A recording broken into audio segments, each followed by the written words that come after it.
Hi, everybody. Welcome, everybody, to SSTJ's Throwdown number 2. Happy to have you with us. As you can see, we are already lining up our first game of the day, which is going to be HouseOfCreation versus Mavis Bacon. I appreciate the rhyming in that first matchup. Excited to have you here. Today is a big day. We've got another SSTJ Throwdown. I believe we've got upwards of 40 entrants in the tournament today. We're going to have a great stream. Today is equally a big day because our Kickstarter is going to end today. So please keep that in mind. If you are not going to be the only one of your friends that doesn't have those founder skin. So please consider donating to the Kickstarter. We'll be plugging that as the stream goes on. Thank you for being here, and we will get this first match loaded up for you in just a few moments.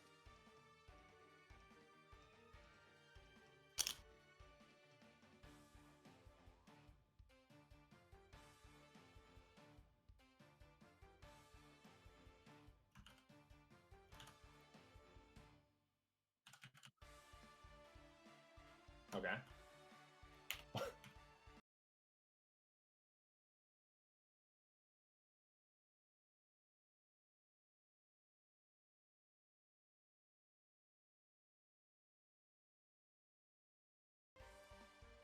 You guys should know that I was a fool. I waited all this time until the very last day to join the Kickstarter, but I'm doing it right now. I practice what I preach. I'm not going to be the guy without those freaking amazing black and blue skins.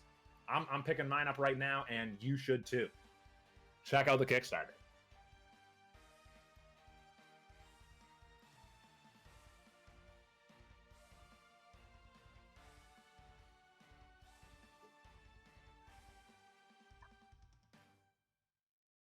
Beautiful. And the Kickstarter's up on stream for you guys now. Please give it a look. There's so much fantastic stuff in there.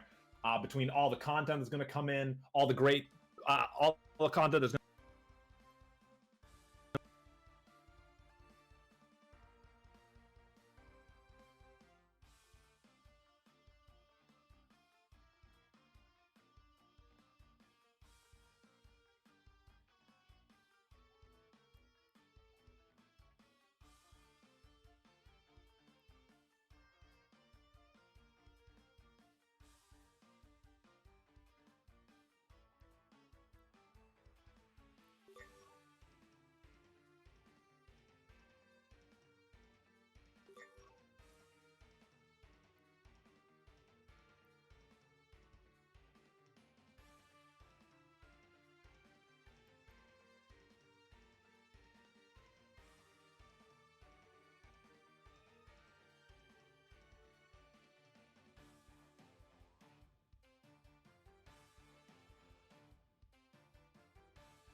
All right, folks, we have House of Creation and Mavis in the lobby. I believe they're just starting on stage, and we're going to get going.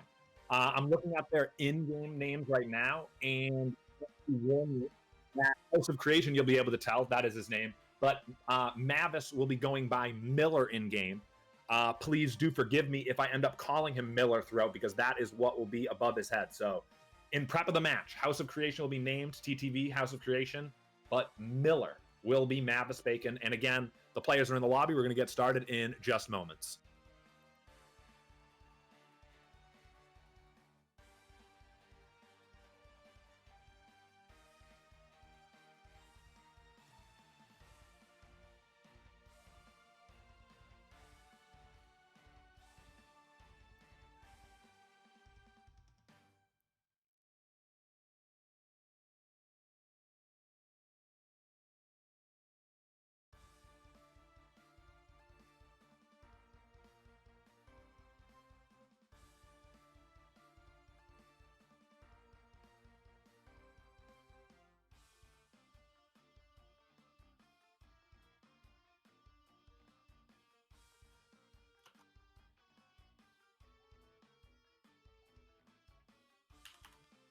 While we wait for the stage to be chosen, you guys should definitely know about the exclusive skin founder pack, and most importantly, custom controller giveaway. Did you guys see that freaking specially branded Rushdown Revolt controller? I love it. The black and blue color scheme, the transparent buttons, the logo in the middle. I know that the day I found that link, I filled out absolutely everything and got the maximum amount of entries I could, because that controller is absolutely stunning and would make a great addition to my GameCube controller collection. So I just put in the chat, give that Gleam link a click and check out that gorgeous controller and consider entering for free.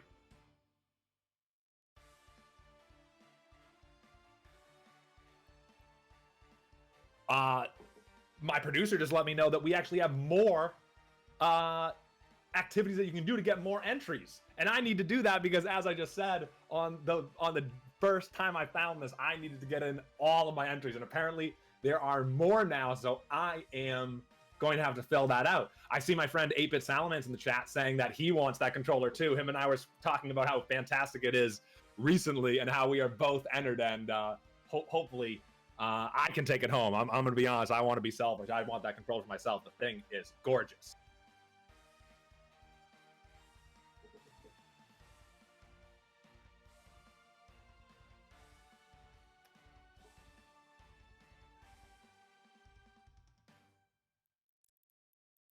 All right, we're going to go to Forbidden Shrine for game number 1 of SSTJ's Throwdown number 2 between House of Creation and Mavis Bacon. This is probably your final warning that Mavis Bacon is Miller in game. Keep that in mind as we go forward.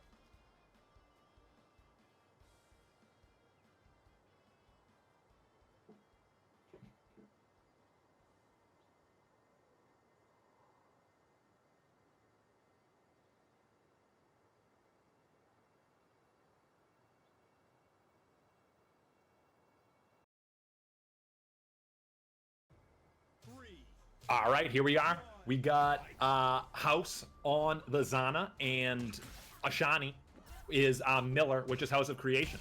They're immediately fighting under that platform. Miller goes way too deep, comes back, but poor House couldn't take advantage of that mistake, and now he's still getting beat up under that platform.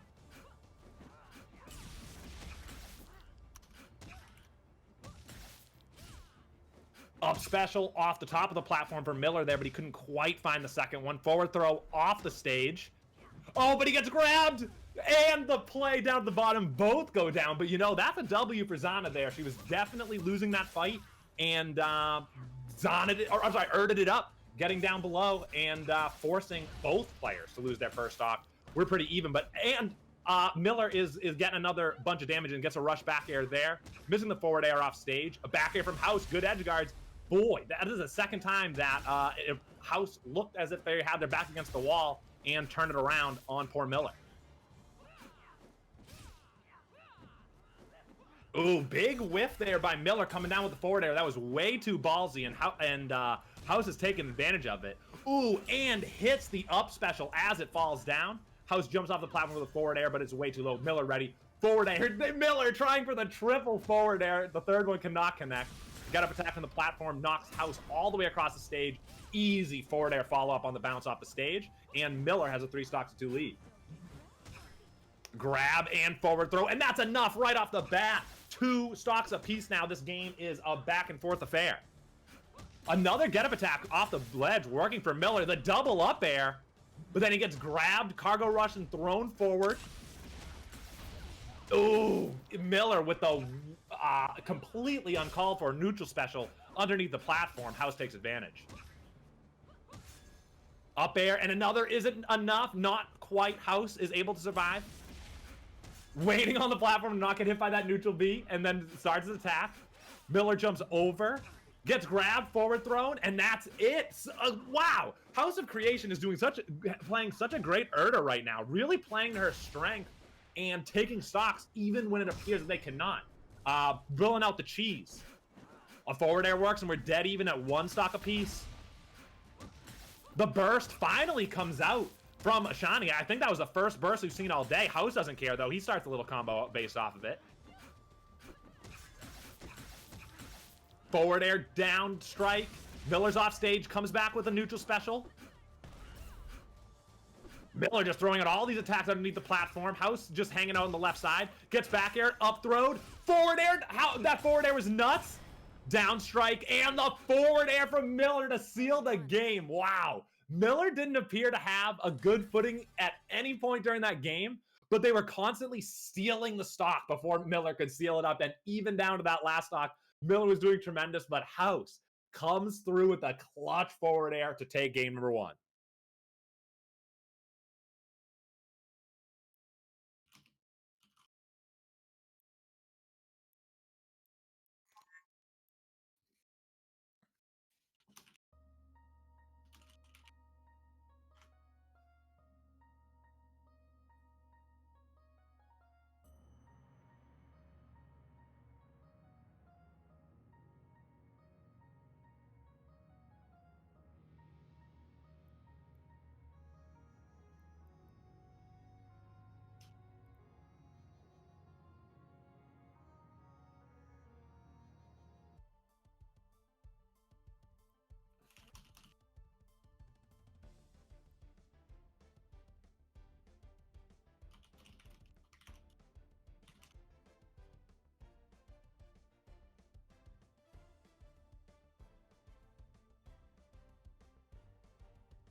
Hey, have you guys joined our Discord? Exclamation point Discord in the chat to be a part of a very big, very active Discord where everyone's been hanging out a lot longer than maybe many of you have even known about the existence of this fantastic game. So please, if you're interested in learning, in finding practice partners, in making new friends within the community, please punch exclamation point Discord in the chat and join us.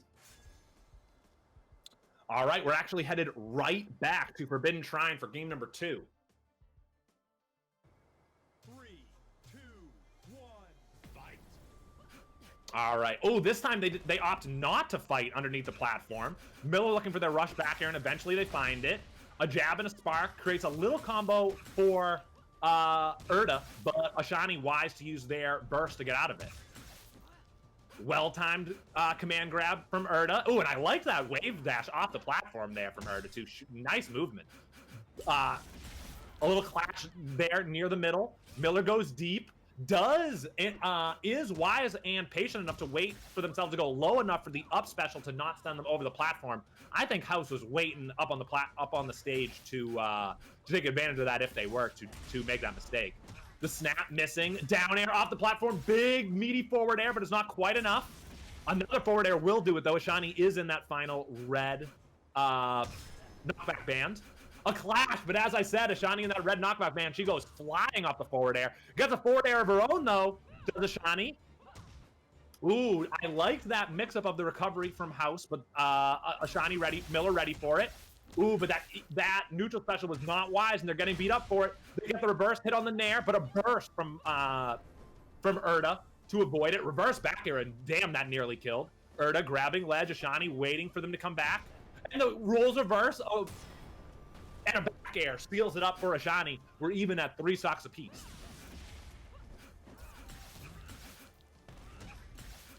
Down air on the stage from Miller, but no follow-up. Both players playing footsies, not finding their opening quite yet. Miller finds one, but Erda's able to retreat to the top platform. A dare is then bursted away from Ashani to avoid any extra damage off the follow-up. The whiffed, oh, that whiffed up strike from Ashani is paid for dearly. A back air and a forward air work for Erda, and that's the stock. Erda, House of Creation, up 3 stocks to 2. A grab, a cargo rush, a down throw. Oh, Ashani is able to get back as they had plenty of health, but they take some more damage as they do come back. And now we're in that middle knockback band for both players, but House of Creation up an entire stock.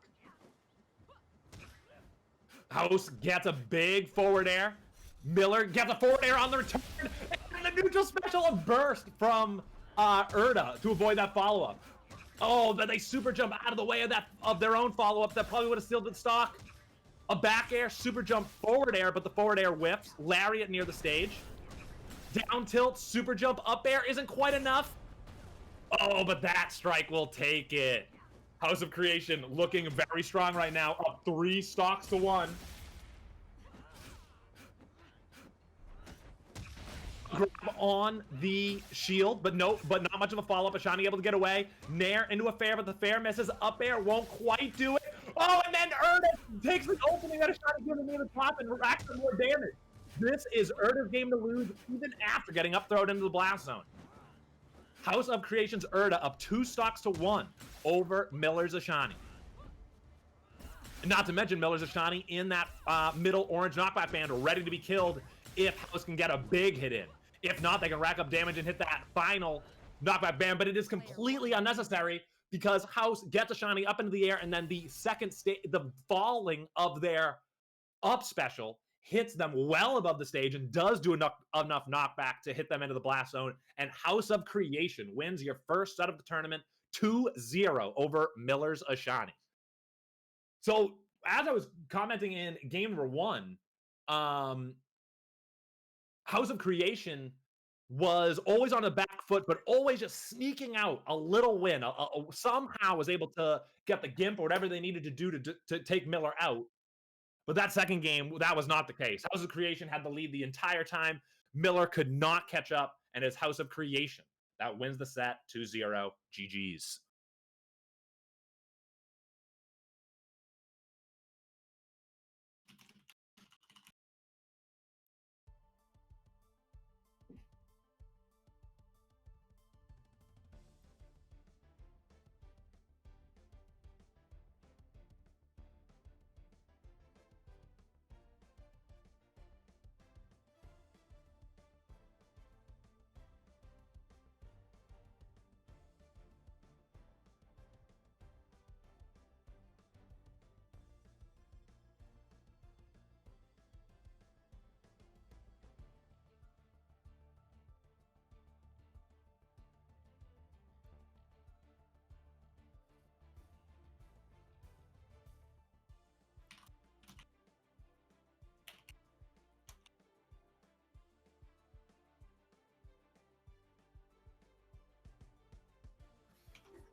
If you guys have any fantastic clips that you have gotten as you've been playing Rushdown over the past few weeks, please punch !metal into the chat and submit those clips using metal.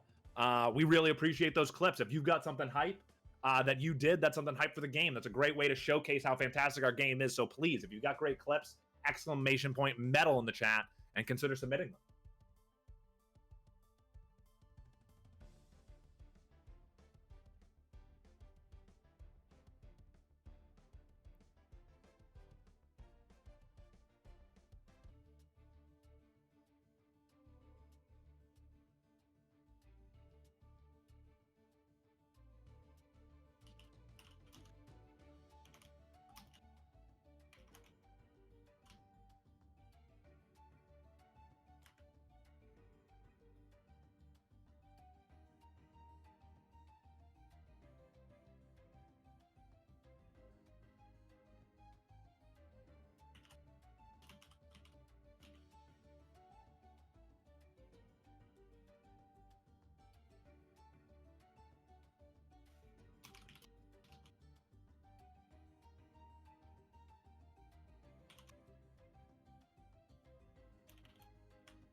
You guys might have just heard that the lobby song changed. We are now listening to actually one of my favorites, the Malu Malu theme, very tropical. And we actually have a chat poll going on asking you which song you would like to hear. And the reason we are asking you that is because we have a new feature where when you are in the lobby, you are able to choose any song that you want to hear from the stages. And it's actually quite easy to do. You can just use 1 through 7 on your keyboard, and through that, choose whatever song you want to hear. I'm actually really enjoying this Malu Malu right now, but we will change it to whatever you guys decide you would like to hear. Also, as you can see on screen, we are going to have BaneDeath versus Dementus coming up next on stream. We are getting that lined up for you right now.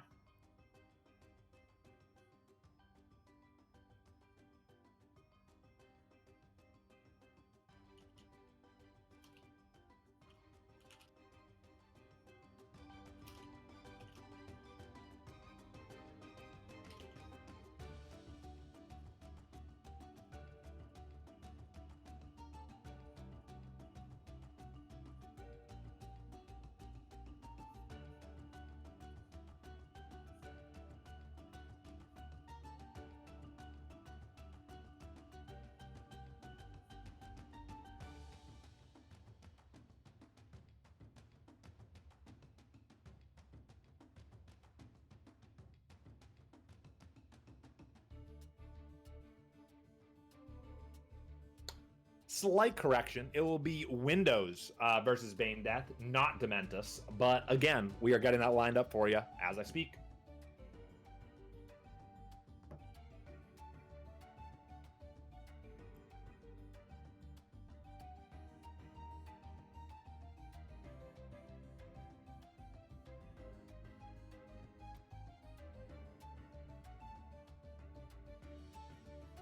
We have just 2 hours left.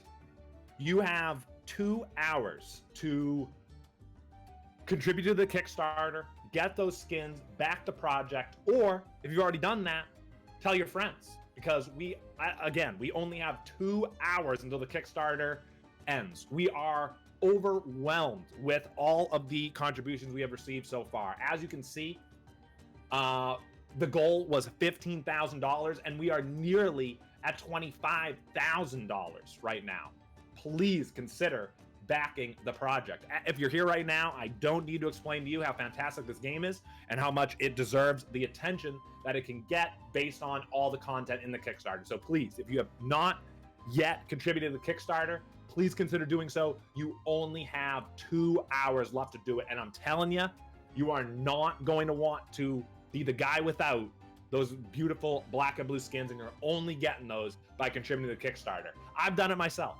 I'm not going to be a part of this game as long as I have been and not have those skins, and you shouldn't either. So please, with 2 hours left on the Kickstarter, consider contributing and being a part of growing this fantastic game.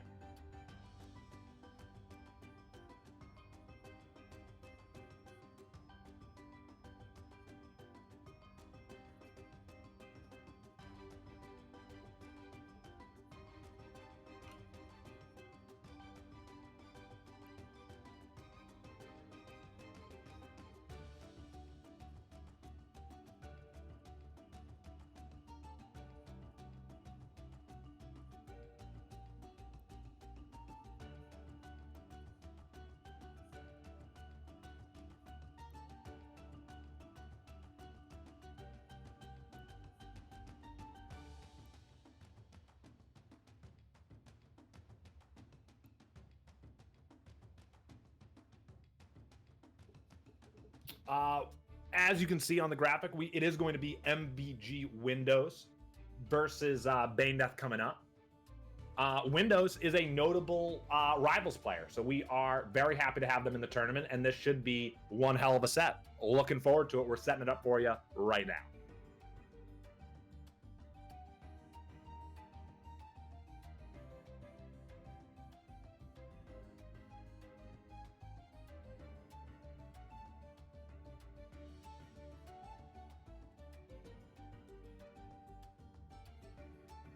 Big news coming into my ear right now. The Free Emily movement has succeeded. Emily is free. They have apologized and committed to reform, and it worked. I guess everybody on the Free Emily movement can consider themselves winners. So happy to have Emily back, and congrats to the entire Free Emily crowd.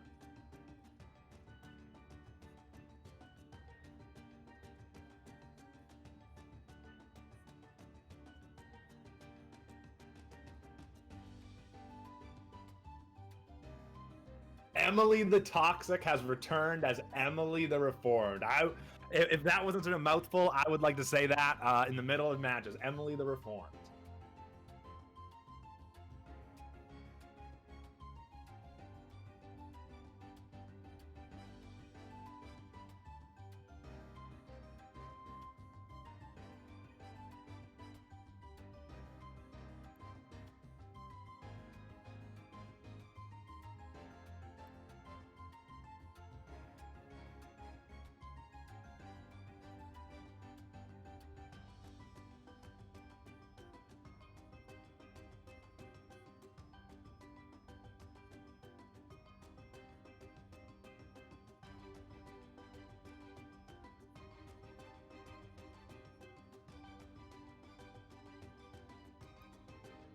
Oh wow! Thank you to our most recent backer who pushed the Kickstarter within striking distance of the $25,000 mark.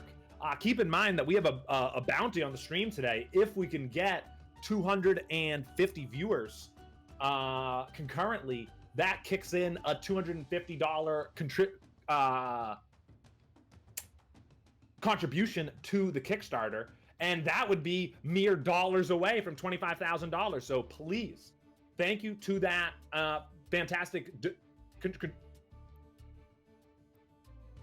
Wow, 20 backers in 10 minutes. Thank you everyone for contributing in such a big way to the Kickstarter. That is tremendous. Like I've been saying all stream, if you're here right now, I don't need to explain to you how good this game is and how much it deserves your attention. And clearly, that is true because so many people have contributed just in the past few minutes. So thank you to everyone who's contributed. And again, don't be left out. Don't be the only person who hasn't contributed and the only person without those beautiful black and blue skins. You will regret that. I know I would.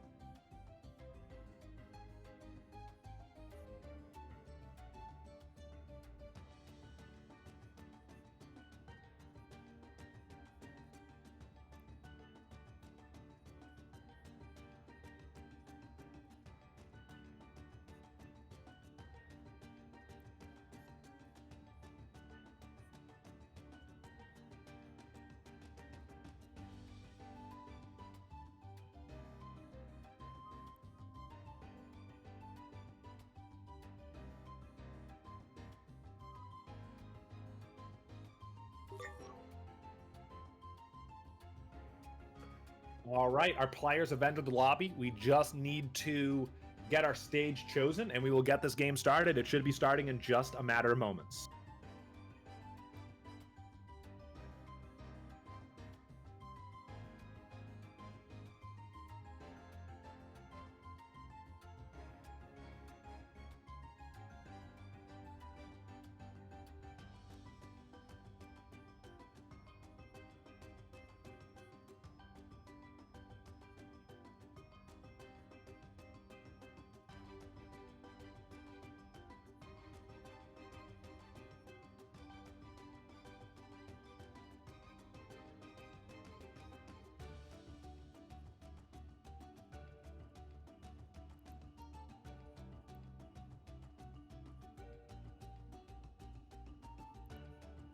Wow, you guys are hearing what I'm saying, and we appreciate it. Thank you to everyone who is going in and backing the Kickstarter. We are even closer to that $25,000 goal within striking distance now, surely. Thank you for other contributions, and keep in mind about that $250 bounty. If we can get the stream up to 250 viewers, that is a 250 contribution to the Kickstarter. So tell your friends, tell your mom, tell your brother, open up your phone, And let's get to 250 viewers before Grand Finals ends so we can get that $250 bounty into the Kickstarter.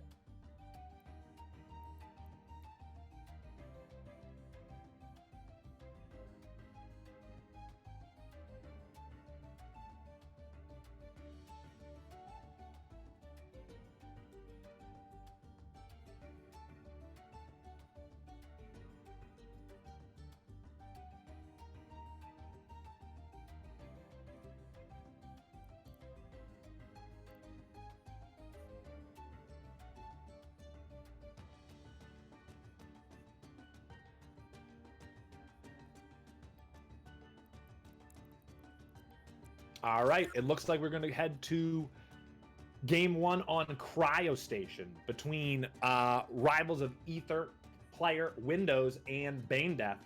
This should be a barn burner. We're going to get started right now.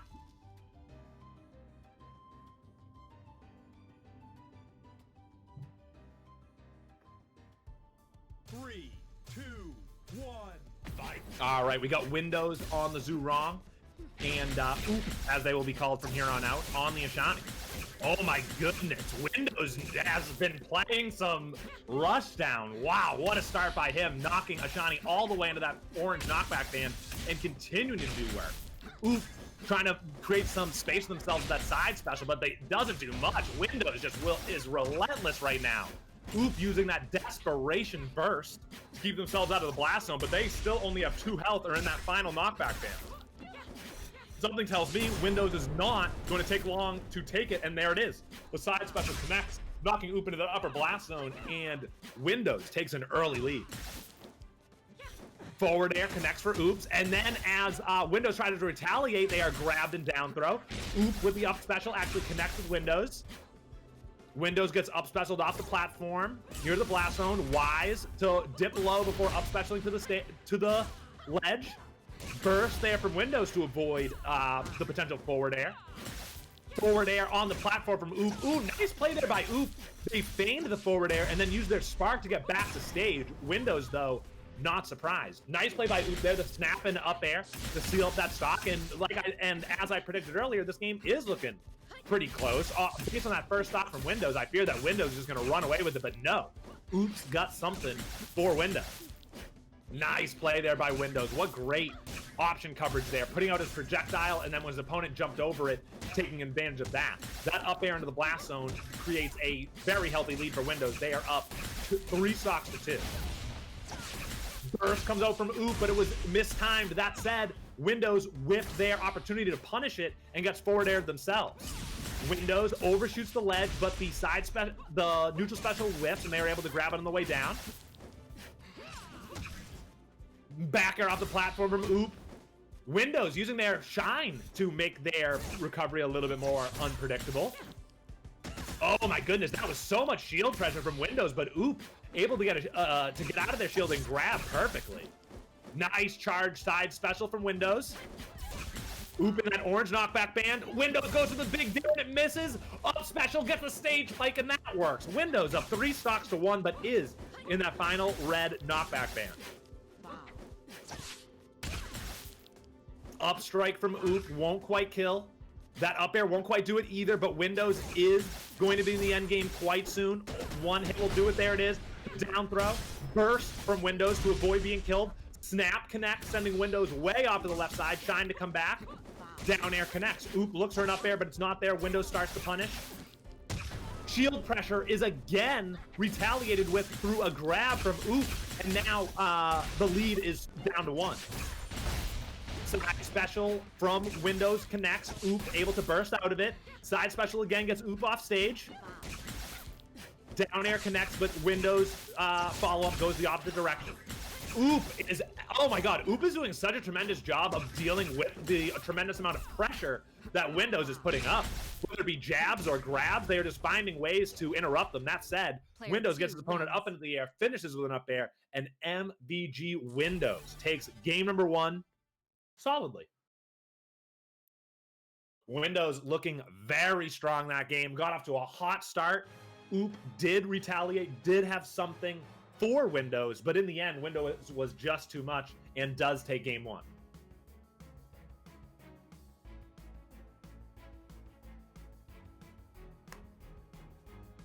We're listening to the Shadowbriar theme right now as we can quickly and easily shuffle through these songs instead of hearing the same one all the time, which is very much appreciated.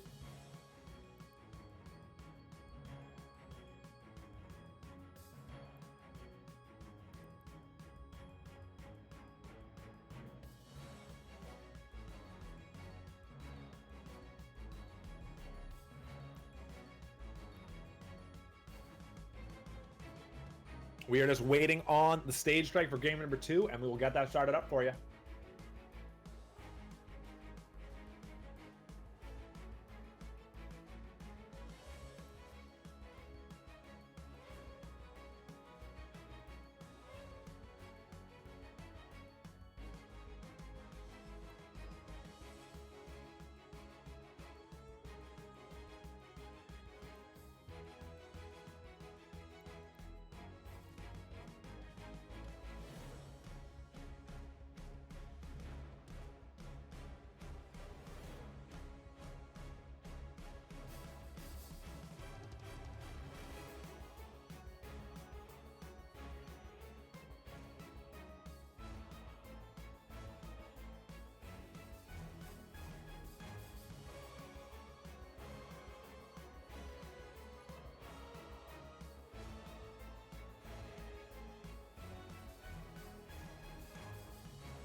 We are headed to the platformless Sovereign Peak for game number 2 between Windows and OOP.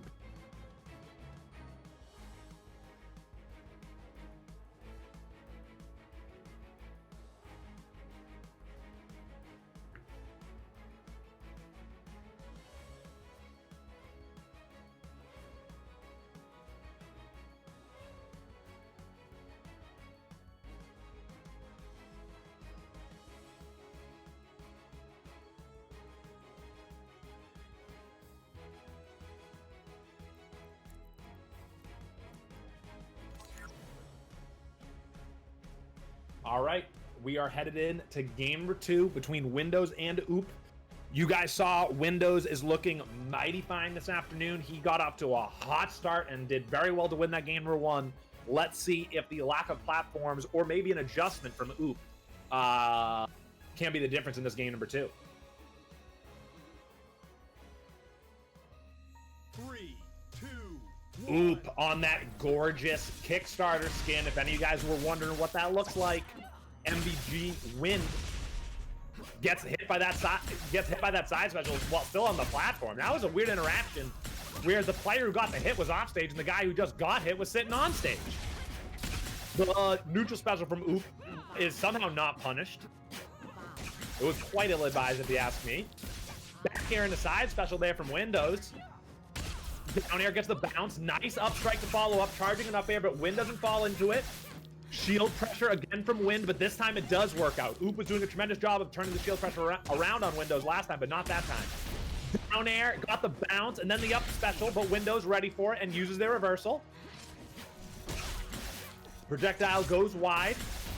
Ooh, puts their shield down just in time to get hit by that side special. Windows charging up a forward air, but doesn't connect. Ooh, but lines up the side special perfectly to take that stock, and Windows is up 4 stocks to 3, but is in the end game themselves. Back air won't quite do it. Windows still has only 2 hits. Oh my god! But oof, opts to go with the huge neutral special to actually take that stock instead of taking the easy way out. Respect. Oop, dips below stage, up special's back. Windows takes advantage of it by hitting it with a few hits of Nair. Oop with the shield bash there. That was a well-timed shield bash. Oop dealing so well with Windows shield pressure. It would be scary to think what Windows would be doing if Oop couldn't deal with it this well. Forward strike, but then the follow-up misses for Oop. Side special goes right through him that time. Down air, up air for Windows. Nice. Clearly he knows that combo. That's in his muscle memory. He didn't react to get that up air out. He knew. Oop gets the second hit of snap to connect that lightning, but isn't able to follow up. That snap misses. Down special misses as well as Windows is in the air, and now he's taking advantage of that whiff. Oh, what a play there from Windows! It's applying the pressure to get Oop to slide off the stage and then immediately down airing. What tremendous reaction time. Oop uses their burst to get out of that combo, which was very much advised. He took a ton of damage there. Oh my goodness, the burst into the down air and then in a spike attempt, but no, Windows, you went too hard. They know it too. And they're an SV, but what a show of aggression there from Windows. Even at 2 stocks apiece, Windows has a small health advantage. Windows holding there until the very last second, but Oop able to avoid it all. Down air pops Oop up in the air, up air to do more damage. Ooh, puts their shield down just in time to get it by a Nair. Side special, up air. Side special into the shield. Oop gets out of the way again, avoiding that tremendous shield pressure. Windows just can't find that final hit. Down strike and up air for Oop, missing the snap but getting the down special. Oh, Oop, shield bash, just a little bit short there. He did have the right idea, but not the perfect spacing. Racks up some damage there to Oop, and now they're in the end game and they can't survive any hit, and that'll do it. Forward air takes the stock. Windows up 2 stocks to 1. Oop doing what damage they can. Forward air, Oop off stage. Windows takes big advantage of their recovery. Oop uses their final burst of the game to get out of that combo. Ooh, the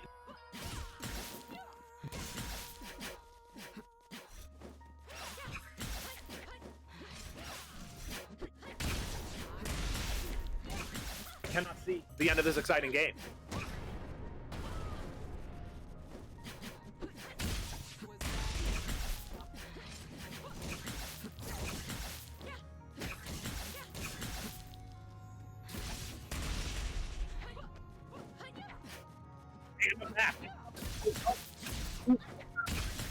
Away.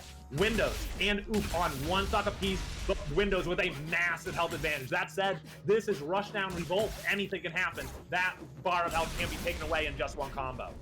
Floating up air, gets Oop into a bad spot, the reversal into another up air. Oop cannot get hit by any 2 hits that are not projectiles anymore. Nice little combo. I like the spark forward into the down special. Windows easily avoids that side special and has Oop in a bad spot. Windows just waiting for his time now. He can hit anything and win this game. Can't quite find it yet, but it's only a matter of time. There it is. A quick forward strike from Windows. Takes the stock, takes the game, takes the set. MVG Windows asserts his dominance over Oop and takes the set 2-0.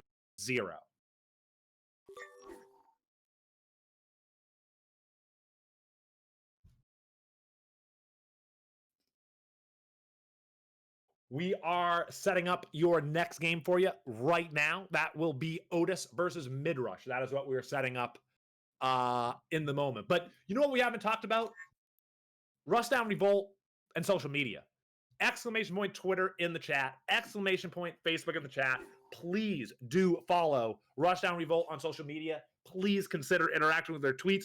That is a fantastic way to share this great game. They tweet clips. They tweet updates. They tweet about upcoming tournaments, so you can always keep abreast with those. So please, exclamation point Twitter, exclamation point Facebook in the chat, interact with Rushdown Revolt social media.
All right, we are headed to Platform Alpha for this winners round 3 match between MidRush and Otis.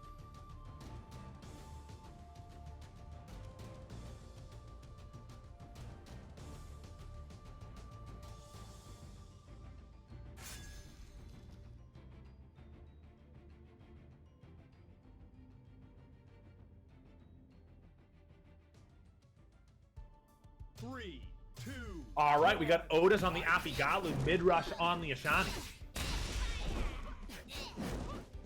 Otis leaving his unanimated totem on the other side of the stage, immediately throwing out some projectiles, but no more since then, just threatened it.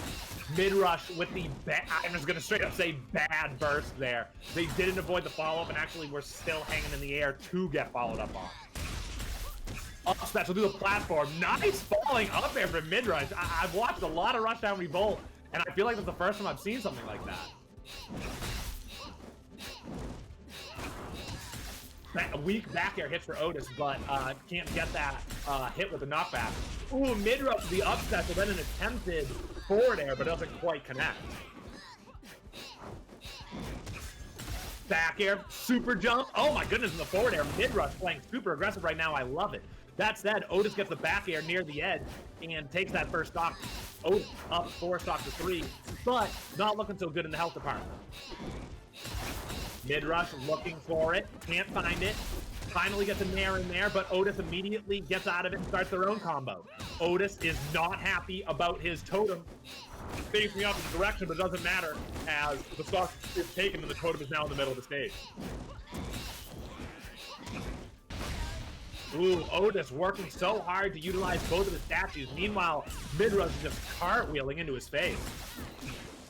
Oh, I love that play from Otis! Shoving the totem forward, then animating it, go through the platform. What a smart play. You love that Apigalu play from Otis. Up air, up special, but he can't find the hit on the up special. Projectiles go flying. MidRush able to avoid them all. Forward throw, forward air. Oh my god, imagine if he finished that. Oh, Otis takes big advantage of that overextension with the back air kill. Otis up 3 stocks to 2. Clash there near the middle of the stage.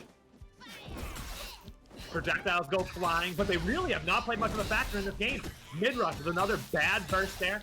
Better to use your rush than not, but MidRush has not been using them well. One projectile hit there, but not the follow-up one that would have allowed Otis to hit his forward air. Ooh, MidRush gets over the projectile, rush back air, gets Otis off stage. Otis gets back with a ton of maneuvers to switch up his recovery. Oh, what a play from MidRush! The first hit of Nair, hitting his opponent the second hit, getting the projectile out of his face. Projectiles go flying. They're both avoided, but Otis uses that to his advantage to hit that forward air. Up there, but whiffed up special comes out from MidRush. Back air. No. Oh no, there was a super jump on MidRush, but they opted not to use it. Sends the projectile back. Back air works. We're even at 2 stocks per piece, but Otis does have the health advantage. Otis applying a lot of shield pressure, but MidRush able to jump out of it. Forward air there from Otis connects and sends MidRush all the way across the stage. Back air just barely missed space there from Otis. MidRush taking big advantage. The combo still going. Up strike into up air. Otis able to get back to the ledge. Nice up special there from Otis. MidRush was not expecting to have to deal with the unanimated totem at that time. Up special, and then a wild neutral special. Oh, speaking of wild, MidRush gets his opponents off stage, jumps in the middle of the stage, and a big down air to deliver the killing blow. MidRush up 2 stocks to 1, but they are in the end game themselves. Snap connects, hitting everybody. Up strike, up air. Otis just trying to get out of there. Finally gets out an offensive move, but it whiffs. Down tilt, up special, but it whiffs. But then the second stage does connect. We're even at 1 stock apiece. Otis in the middle knockback band, MidRush with a full bar of health. The fire projectile hits, but not the water. Otis probably not too happy about his totem being up on that platform. Probably not as useful for them up there. MidRush going for the big combo up in that up left corner, but can't find the finishing blow. Otis is gonna have to pull something out of his ass right now to win this one. Oh, good DI by them to get out of the way of that upset. Oh my god, Otis can't survive. They're down to one hit of any variety, and MidRush opts to use the up air to seal up that stock and the game. MidRush up 1-0. I saw some, I haven't commentated games from either of these players, if I'm remembering correctly, and I feel that I saw some unique stuff from both. Otis, what immediately comes to mind is him just shoving his totem forward and then doing the switch into the other totem. Usually players will just wait for their opponent to be under their totem and then do it, where he kind of forced the situation. And I commented on that Ashani jumping across the stage and hitting that down air as their opponent was trying to get towards the ledge. Another nice play from MidRush. We're going into game 2 again on Platform Alpha.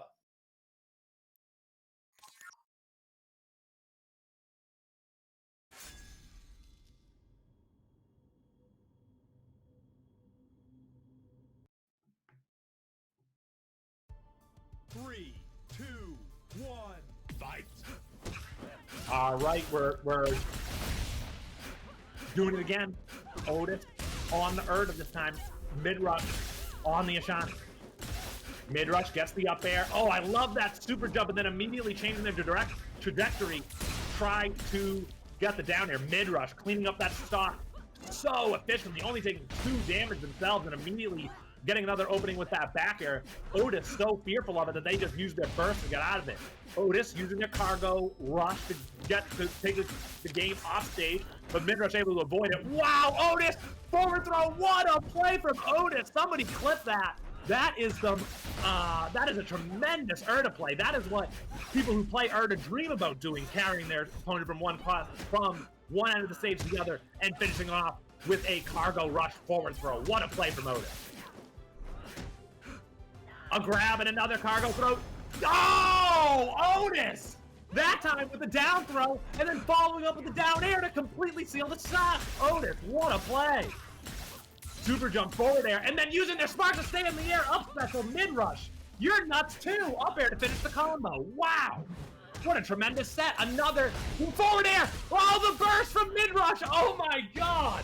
This is going to be one of the best sets of Rushdown I've ever seen.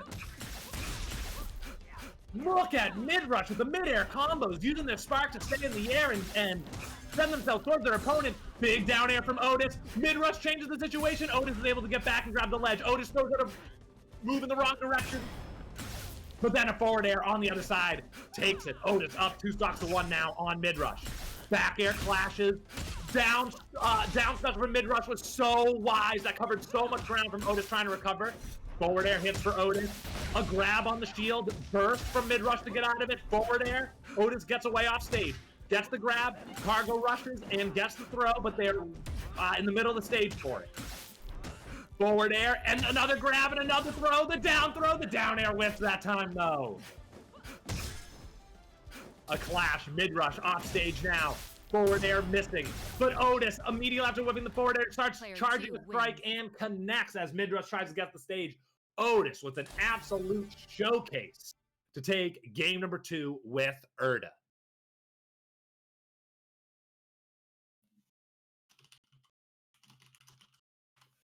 What a game number 2 between MidRush and Otis there. Seriously, both players had amazing combos. So pretty. So really showed their command of spark, and ended with the taking of stocks as well. Tremendous game 2 from both these players. We're going to a game 3 to decide the winner.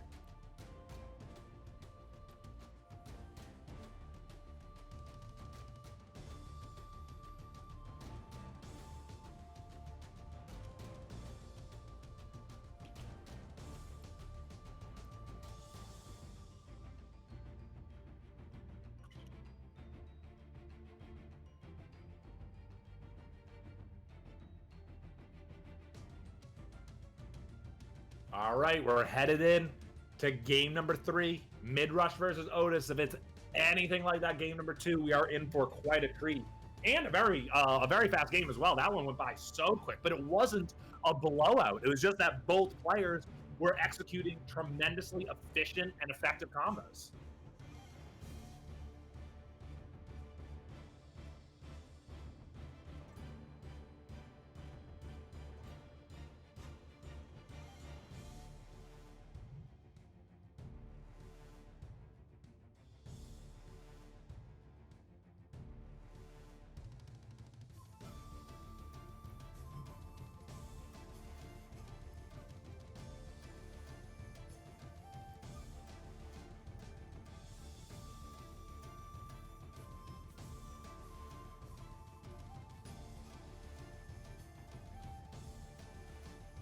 D4C, thank you so very much for the tier 1 sub to Rushdown Revolt. We very, very much appreciate that.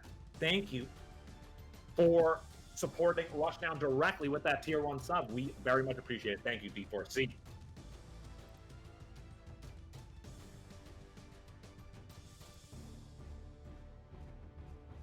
We are a mere $40 away from the $25,000 landmark in our Kickstarter. There is just over 90 minutes left for you to get your contribution in, to get yourself those beautiful skins to contribute to this amazing game. Again, you have just over 90 minutes. After that, it all goes away. You do not want to regret not contributing. If you are here right now, I don't need to explain to you how great this game is, how much you'll be playing it, and how much you'll appreciate those skins and all the other perks you get. Please consider contributing to the Kickstarter before it goes away in 90 minutes.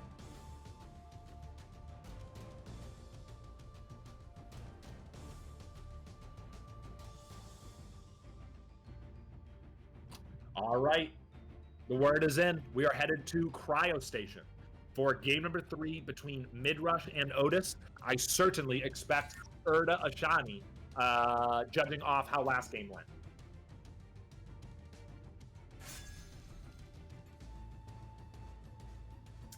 Douch is in the chat saying, do it. We need the Erda skins. Well said, Douchless. With all this tremendous Erda play, you know why we need those skins. And here it is, Otis on the Erda, MidRush on the Ashani, game number 3. Ooh, Otis looking so fast on their sticks right now. MidRush able to get a rush forward air in there and getting a tremendous combo. Wow! What a combo from MidRush, finished up with an up special into the ceiling. Tremendous start to game number 3. These players have picked it up enough. Otis looking for an easy command grab, and MidRush is not giving it to them, staying up on that platform. Oh my goodness, MidRush feeling themselves right now, wanting to be super aggressive being up a stock. Down air, up strike, forward air. Can you get over there, MidRush? No, not quite, but what another tremendous combo from MidRush. The neutral special whips, and Otis takes that as a huge opening.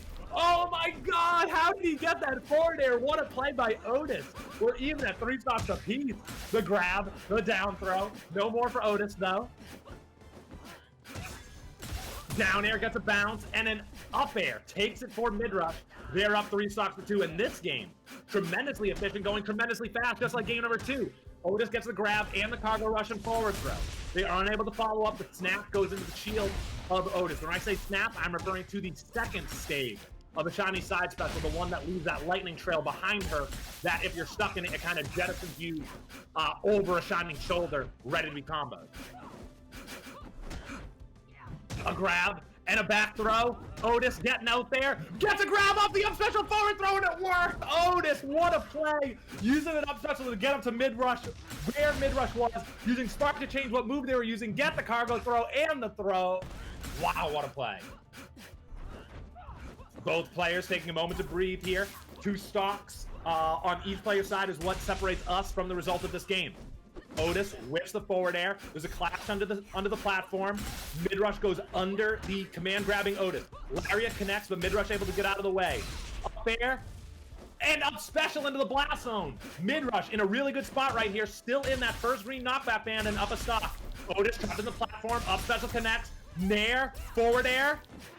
MidRush using their spark so beautifully right now. Otis with the burst to get out of the situation. Gets the grab and the forward throw. MidRush goes deep. Otis goes low.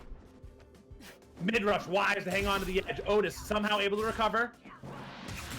Air whips. Forward strike works. Forward air. MidRush using their neutral B to get out of the way of Otis trying to do that up special. MidRush has made an adjustment, not allowing Otis to use their up special to get up to where they are to get the command grab and the up throw into that blast zone. MidRush, that adjustment from them has paid off big time, because all they needed on their final stock was that single back air, and that will do it. MidRush takes game number 3 and the set over Otis. What a tremendous set from both players. I gotta give a hand of both of them. They both played tremendous, especially in game number 2, 2 and 3, once Otis was on the Urda. And would you look at that? We did it. $25,000 has been hit on the Kickstarter. Thank you so very much, everybody, for contributing to the Kickstarter in such a big way. We appreciate it so much more than we can say in words. To have a goal of 15,000, when somebody sets up a Kickstarter, they hope they can hit that goal, but it's also got to be big. And to go well over that, $10,000 beyond the goal, that's an incredible show of support. It's an incredible show of confidence. We really appreciate it. Thank you, everybody, for contributing to the Kickstarter. And you still have 90 minutes to do it.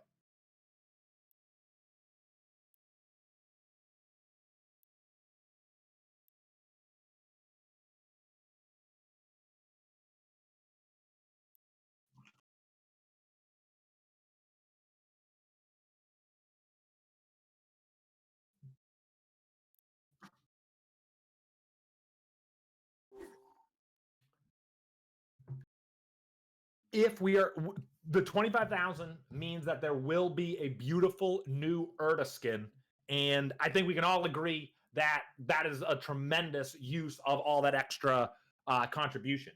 If we are able to hit the next goal, which is at $30,000, that will be 2 more skins, a Raymer skin that you are looking at on the screen now, and an Ashani as well. So although we have gotten well past our goal, there's still more things to earn. Let's make this game unique. Let's make it beautiful. Please continue to support the Kickstarter. Every single dollar is very much appreciated by the entire Rushdown Revolt team.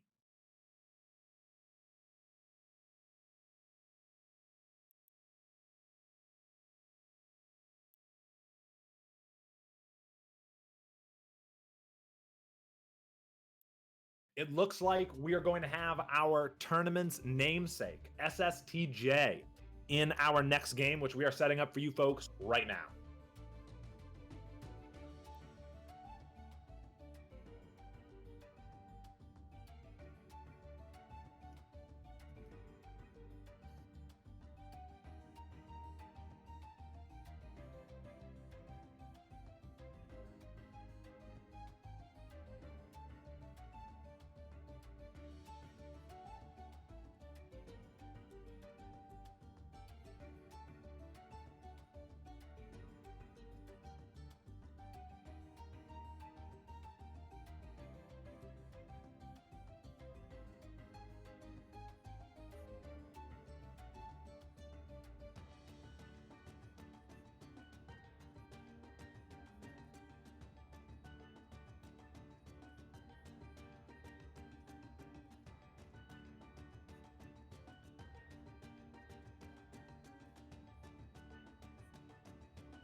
All right, we've got SSTJ versus Bobby coming up right now, 2 veterans of the game. And we are headed to Platform Alpha for that first game.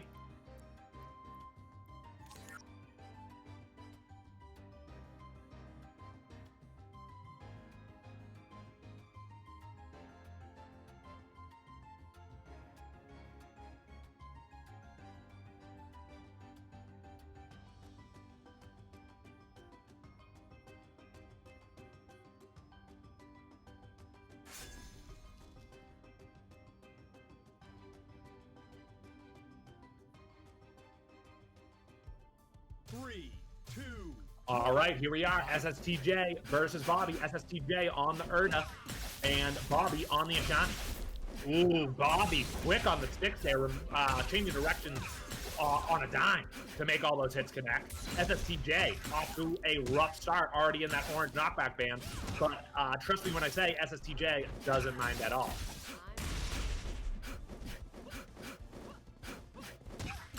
Ooh, Bobby being the aggressor right now. SSTJ not really knowing where to go. Bobby dipping low and then using the upward movement of that neutral special to get that kill. What a play from Bobby there, up 4 stocks to 3 over it. Nair, up air, and then the spark and the command grab from SSTJ, but Ashani wasn't there for the hug. up to the platform, but SSTJ was able to avoid it. Forward tilt, down tilt. EM punch goes in and hits even through the burst of SSTJ. SSTJ in a fight right now. That said, he's helped out by Bobby himself with that SB. Up special, gets SSTJ off stage. SSTJ using Lariat and command grab to stay off stage. And Bobby takes the bait going off stage with SSTJ meets him with a command grab and a down throw, but it wasn't quite enough to kill. Neutral B goes into the shield, but Bobby continues the pressure, gets the up special, and that takes the stock. Bobby up 3 stocks to 2. And still racking up damage, gets the snap. Oh my god, I wanted him to rush down air so bad. The burst near the edge actually stage spikes SSTJ, but they're able to get back. Down tilt and dare, but the dare whiffs. SSTJ below the stage, can't find anything. Bobby gets a forward air, sparks forward and gets more. Up special.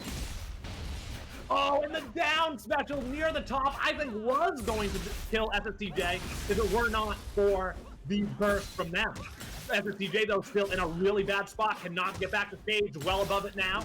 Nair as he falls connects, up special connects, and a grab and up throw. SSTJ with the cheese, stealing that stock from Bobby, and we're even at 2 stocks apiece, but SSTJ in dire straits, only 17 health left on that stock, and that will take it. 2 stocks to 1 now in Bobby's favor. Up tilt, up air. Oh my god, SSTJ racking up so much damage right now. Bobby gets out of the way with the snap, and the lightning actually does hit SSTJ.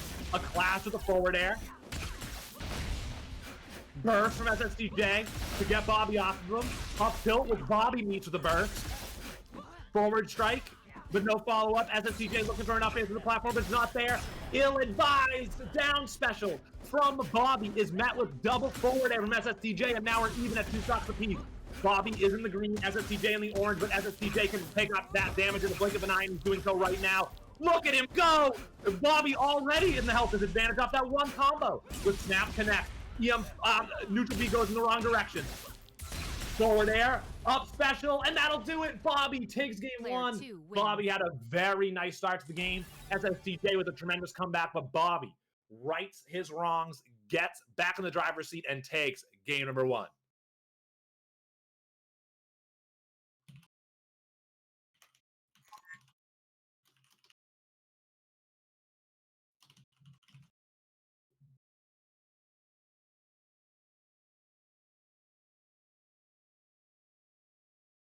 That was a nutty back and forth game from SSTJ and Bobby. I wouldn't be surprised at all with a full run back. At the very least, I expect same characters going into this one.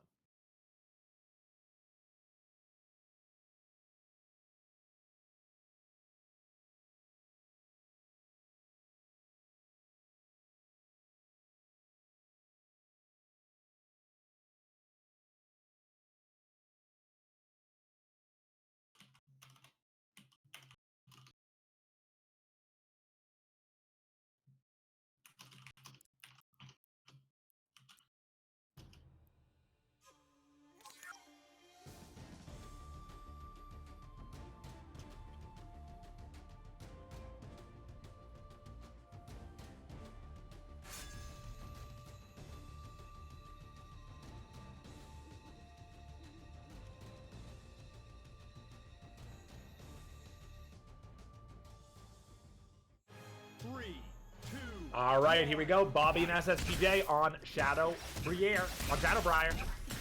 Ooh, down air off the platform there from Bobby. Sends SSTJ low, but they're able to recover.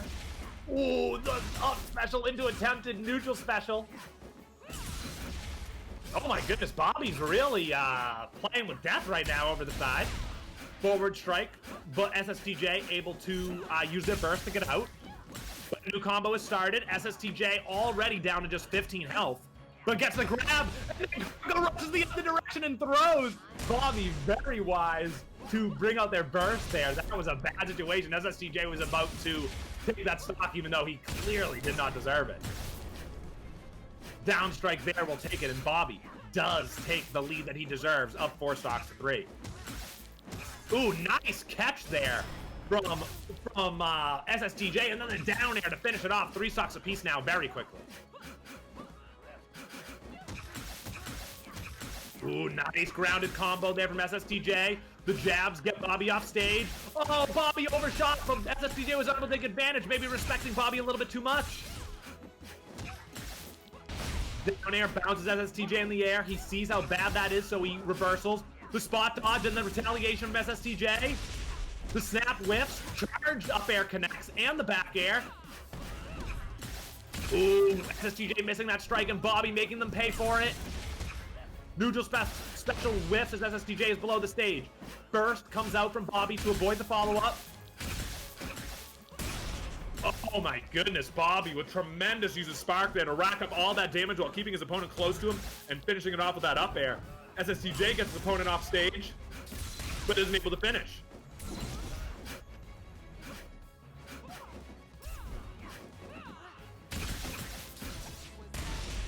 The snap, SSTJ jumps over and then gets the grab. Slightly charged up air sends a Shani near the top, but not enough. Bobby goes the wrong direction, then snaps towards the stage and is somehow able to get back. SSTJ bursting to reset the situation, but Bobby wins the next neutral.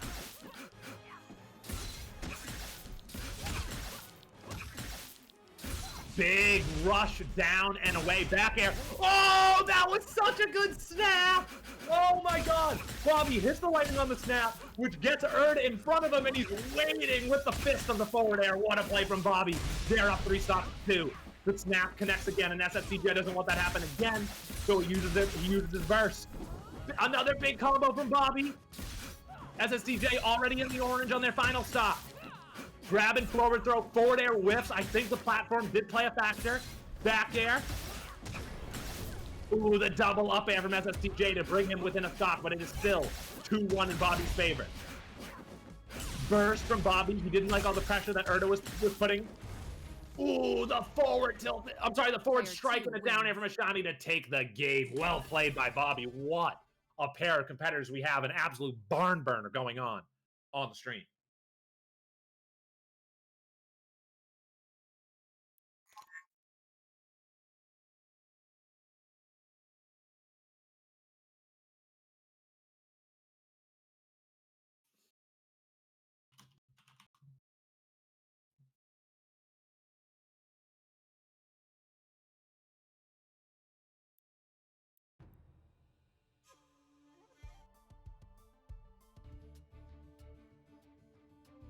Kako playing DJ right now, going through a few different, teasing a few different songs there.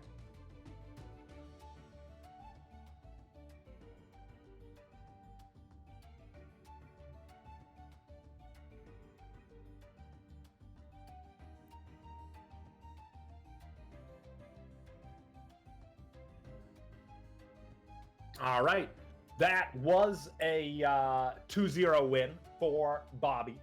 They are heading on to another winners round. SSTJ going down to the losers bracket, and we will get another game lined up for you on stream right now. It is going to be D4C versus Shep for next on stream. We're lining it up for you right now. While we do, have you signed up for the giveaway? Exclamation point giveaway in the chat. We are giving away a bunch of stuff, but the most appealing prize is that beautiful, one-of-a-kind, custom Rushdown Revolt game controller. I know I want that. The day this competition came out, I put all my entries in, and I got to do more, just like I'm saying to you. So please, if you want to support Rushdown, if you want that beautiful controller, exclamation point giveaway in the chat, fill out that gleam and get your entries in.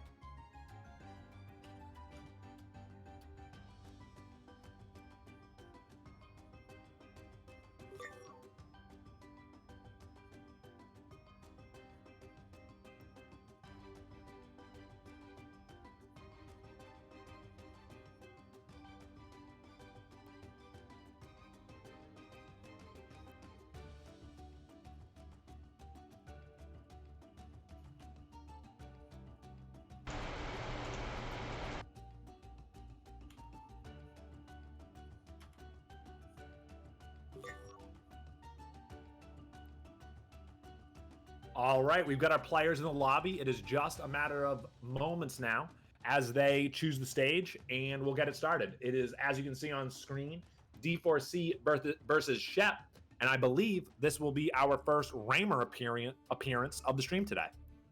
We are headed to Platform Alpha for game number 1.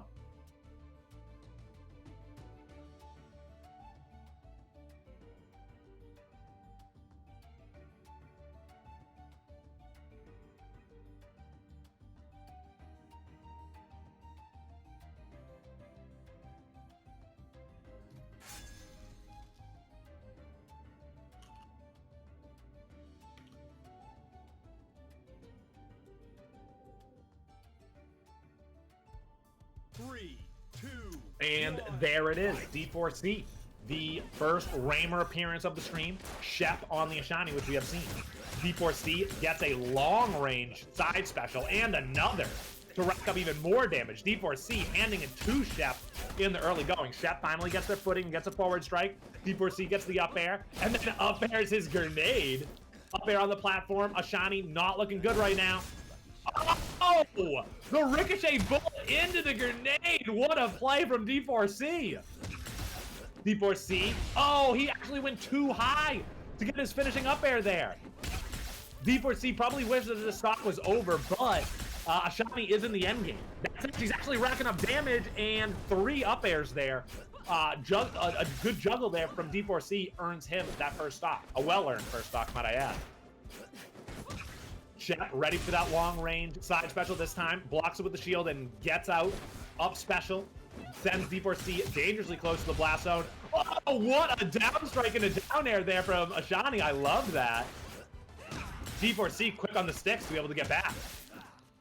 Down tilt and then up strike attempt from D4C, but it whiffs.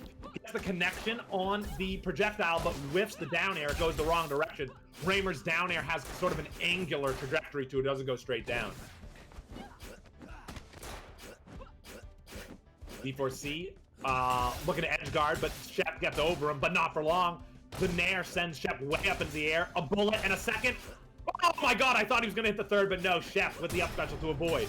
Rush back air connects, and we're even at 3 stocks apiece, but D4C has a massive health lead, with Shep only having 20 health left.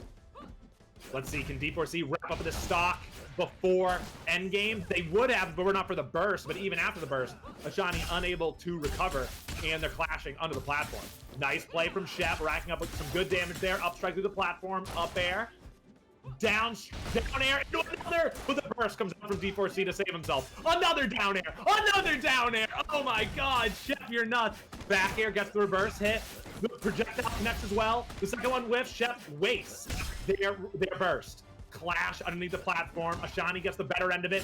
Down air, but D4C goes too far for Shep to be able to follow up. Another down air, but again, D4C too far to follow up. Forward strike, but there it is. That forward strike does not have a lot of knockback. Shep was able to follow up on that one, and we're pretty damn even at 2 stocks apiece. Forward strike is met with an up air and a second from D4C. He tries to follow up with a bullet, but it whiffs. Up air through the platform. Back air now for D4C. Sends a bullet flying, but it whiffs. Back air gets the reverse hit. Forward strike, but the follow-up whiffs. D4C getting over his opponent, and a forward strike connects. Rush back air works for Shep. Down tilt, up air, and that'll take the stock for D4C. He's up 2 stocks to 1, but in a bad spot with only 43 health left. Let's see how, oh, the down air sends D4C too far. They used their burst to recover, but it was well worth it. They're racking up damage while still having a stock lead. The weak hit of that up special does not finish off D4C. A clash near the middle sends D4C near the blast zone, but not quite there. 2 bullets connect on Ashani on his way back. Another long-range projectile hits, but Ashani, Shep knows what happens when after that, so they use their burst to get out of it. D4C in the endgame. Ashani looking for the final hits of this stock, does get a down air, but D4C starts the attack again. 1 hit of any variety will do it, and that is it. 1 stock apiece now for both of our opponents. D4C with a full bar of health. Ashani in that final knockback ban, 20, and 2 bullets connect consecutively for D4C for him to take game number 1. GG's to D4C. His bullets both started combos and ended them for him during that game, and that is what earned him a Game 1 victory.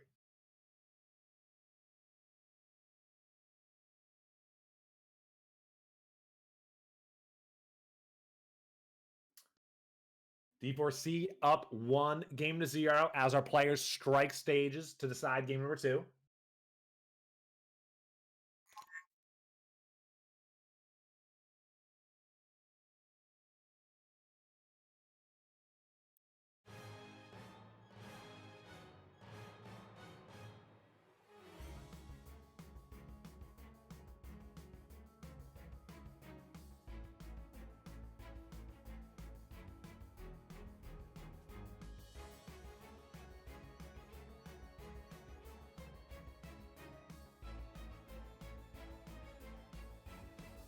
Integrity. So please give us a moment while they do that, and then we'll get game number 2 lined up.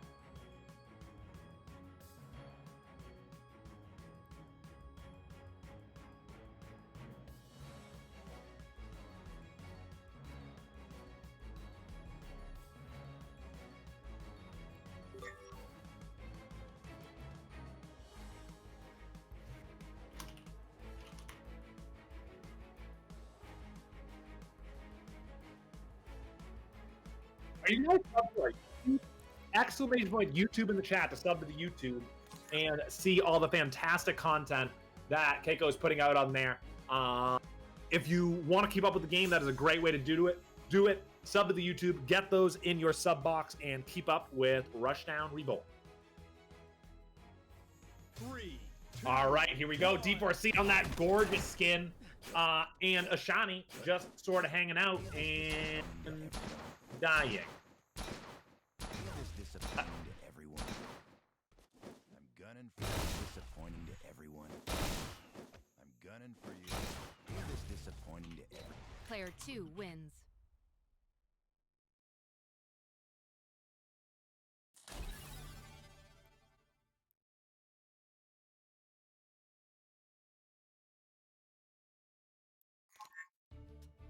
Trying to clarify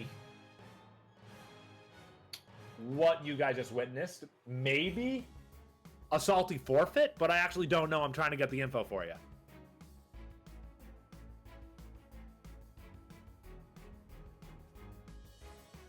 Oh, Shep is in the Twitch chat saying there was a button not working. All right.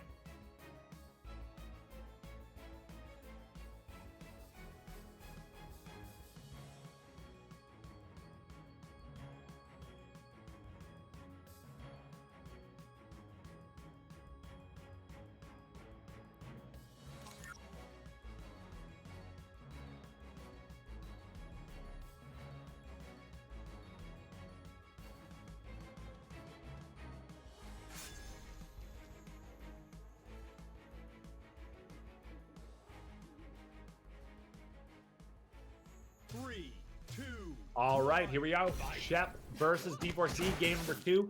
D4C up 1-0. D4C starting off hot with that grounded combo. Shep eventually able to get out, gets the down air and the up special. Ooh, D4C hitting a bullet after they fall down below the stage. Ooh, that nice up air and down strike from Ashani, but D4C able to get back. Forward strike, down air, is that enough? D4C, yes, using all of his options to get back to the stage. Burst there from Shep to avoid the down air and follow-up. Smart to do it even before the down air connected. D4C gets a great angle on that down air. It's not enough, but that grab and forward throw will be. D4C up 4 stocks to 3. Shep gets an up air and tries to follow up, but cannot. Strike into the shield of D4C. He then uses his burst to get out of the situation. Ooh, the side special into turnaround back air there from D4C. You'll love to see it. Ricochet. Oh my god, D4C being off stage while hitting one bullet and shooting another. So that second one wasn't able to connect. Side special connects on Shep. Forward strikes whiff, which gives D4C an opening. Oh my god, they clashed and D4C went into the blast zone.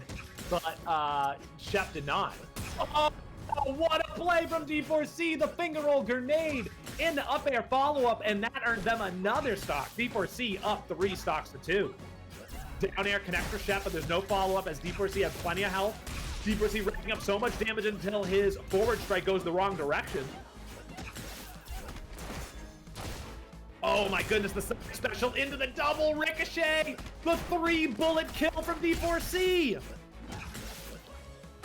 They are up 3 stocks to 1 now. D4C, this is D4C's game to lose. We're still racking up so much damage. Oh my god, look at D4C go. He's finally up special out of his momentum, but he hits a bullet on his way back. Down air. Oh, that was going to be a good up air by Shep, but D4C ready for it with the burst. Down air, gets the bounce, up air, super jump, forward air. Oh my god, nice play, Shep. Shep is in a bad way right now, but that does not stop them from bringing out the flash. Another one. Oh, the side special bullet into triple ricochet. 1, 2, 3, and D4C is your winner in just 2 games. What a game from both of our competitors. D4C got the better of Shep, but boy, did Shep have the flash in that second game. Tremendous from both of these players. GG's to both. D4C moving on in winner's bracket.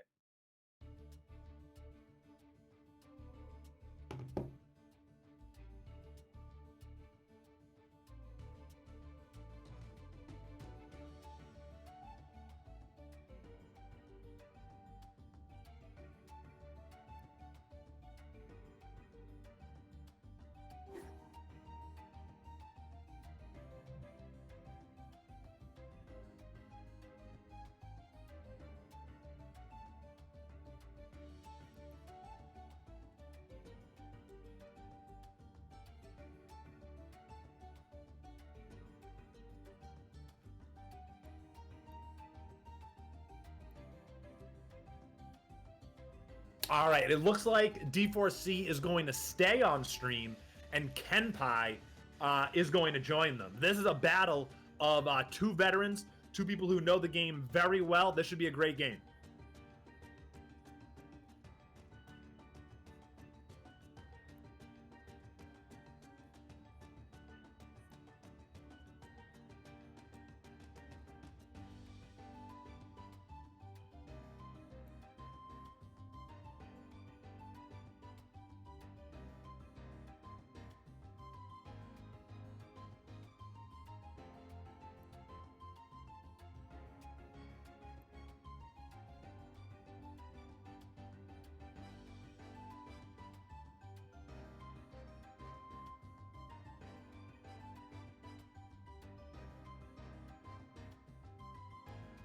The Kickstarter continues to get contributions. Thank you so much. You just saw one live on stream right there. Thank you to everybody who's contributing to the Kickstarter. We are $212 over our last landmark value of $25,000. Thank you guys so very much for contributing to the Kickstarter. You have less than 1 hour. You have 1 hour left to contribute to the Kickstarter. Do not miss your chance to get those skins. Do not miss your chance to contribute to the game. If you're here right now, I don't need to explain to you how great this game is. Please, before the Kickstarter closes an hour from now, consider contributing.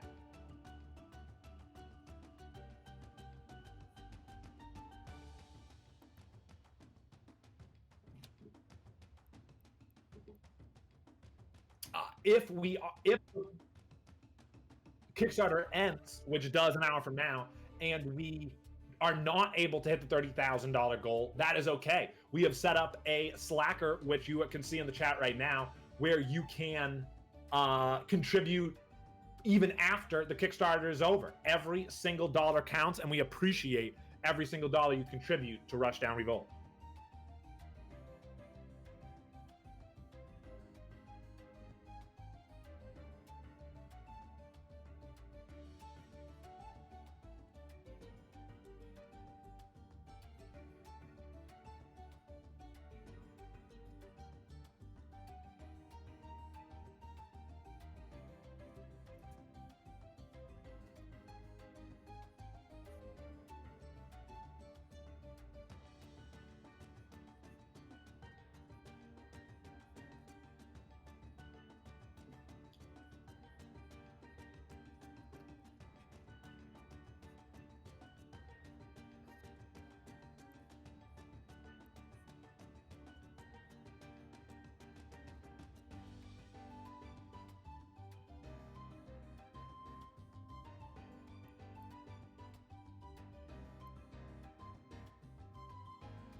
All right, we are headed to Platform Alpha for game number 1 between two veterans of the game, D4C, whose Raymer you just saw on stream a moment ago, and Kenpai.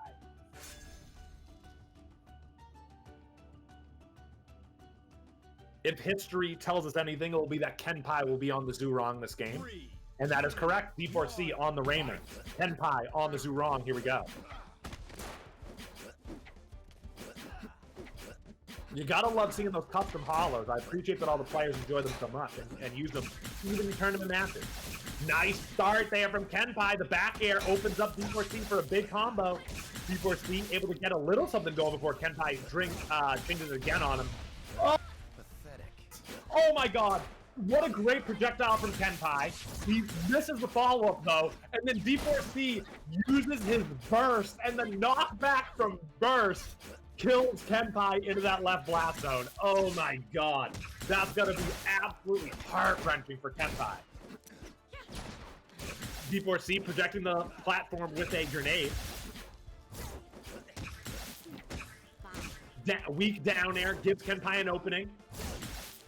Up special and another, and will that do it? No, D4C comes back. Oh no, Kenpai tries to dip down low with an air and it's not there. And D4C stage spiked him, but Kenpai is able to get back. Oh, but that up special and the long range bullet, and I believe Kenpai just bursted it to stay alive for just their end game. Up special there won't quite kill D4C. They cannot survive any other hit that isn't the projectile though. And that back air is that hit. 3 stocks apiece, but Kenpai very low on health. D4C looking to clean it up as soon as possible, of course. Kenpai gets the early opening, but can't do much. Down strike into up air works for D4C, and they are up 3 stocks to 2. Neither player finding anything until that side special connects with D4C. D4C tries to follow up, and Kenpai tells him, "Meet my sword." Kenpai trying to edge guard, but D4C able to get back, racking up a huge combo from the right side of the stage to the left right now. Side thrust from Kenpai into the back air. Super jump is bursted away from D4C. Ricochet connects. The second one misses though, and that gives Kenpai an opening. Down strike clashes. Nair connects for D4C, and another projectile works. Kenpai finally gets a forward air.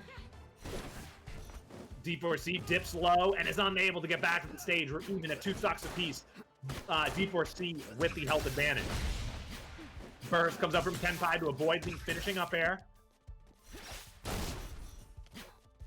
Bullet goes into the shield. Kenpai dashes and D4C not approaching. Eventually D4C gets in and gets a down air, gets a side special, and a nair to finish off the stock. D4C up 2 stocks to 1. Ooh, Kenpai was giving it to D4C, but eventually he got a back air, but it is shrugged off, and Kenpai continued this tremendous combo. D4C finally able to get some damage done. He's got to do some damage here on this extra life. Nice ricochet there from D4C, shooting the bottom of the platform right in front of him. Down air from Kenpai, sends the projectile awry. Nair connects the platform, protects Kenpai from the follow-up. Double up special gets D4C dangerously close to the blast zone, but they are able to get back. Up special knocks D4C onto his butt.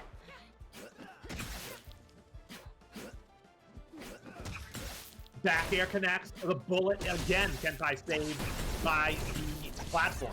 Nair connects for Kenpai. D4C in the final hit of endgame, and there the stock goes. We're even at 1 stock apiece. D4C, though, has a full bar of health compared to Kenpai's middle orange knockback band. D4C racking up damage.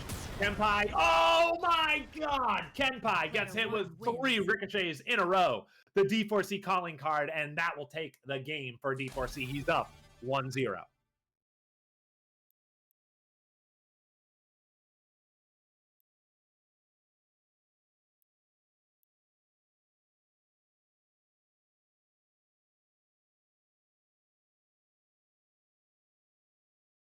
All right, we are headed right back to the same stage with our same combatants for game number 2. D4C up 1-0 over those tremendous ricochet shots.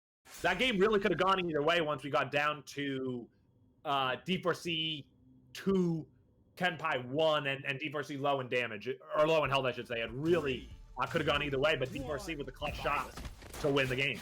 Here we are in game number 2. D4C versus Kenpai.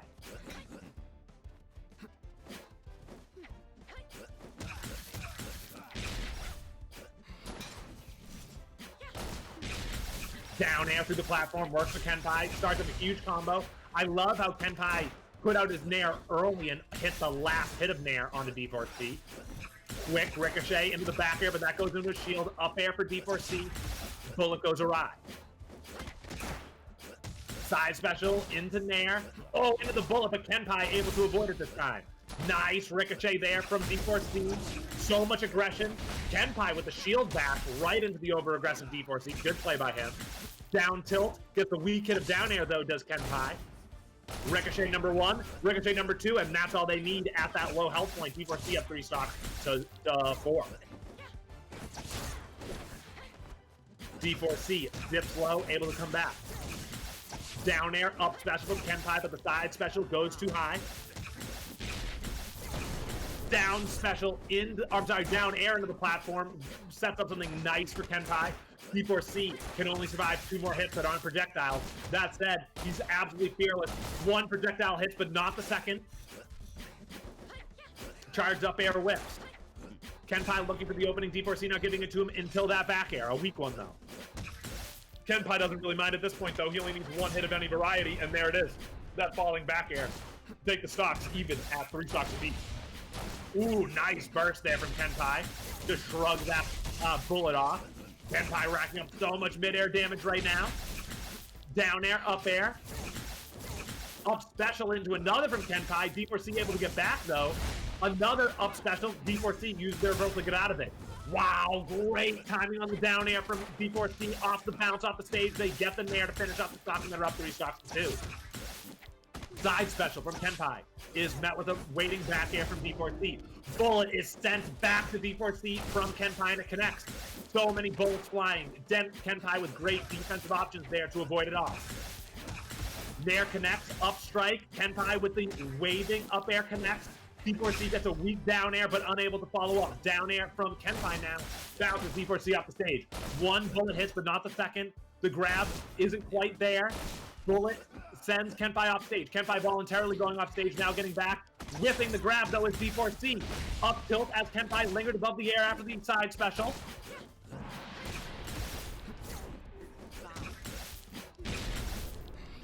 Ooh, D4C in the endgame now. Can Kenpai finish it off? They need 1 hit of any variety. Down air near the bottom there. D4C refreshes his endgame with that kill. D4C up 3 stocks to 1, but can only survive 1 more hit, and that is that hit. D4C up 2 stocks to 1 now. D4C looking to take this set as soon as possible. Kenpai got a nice down air and up air combo started there. D4C says, nah, pulls out the burst. Down air, up air works for Kenpai there, racks up a little bit more damage, gets a side special, and then tried to follow up with the dare, but it's not quite there for him. Shine from Kenpai, I believe the first one we've seen all day. Down strike, up special, and another, but that won't quite kill D4C. He's staying alive. Down strike, but D4C floating too high in the air for the second one to hit. Down air gets D4C up in the air, but the up special doesn't have enough elevation to make it there. D4C finally gets that stock taken. Whipping up air into the blast zone. We're dead even at 1 stock apiece. D4C does have a lead, but it's only in health. Kenpai immediately racking up damage, nearly equalizing before D4C hits a bullet to get Kenpai into the orange knockback band. A burst separates the 2. I'm sorry, Clash separates the 2. Nair connects for Kenpai, but D4C staying on the offensive. Side special.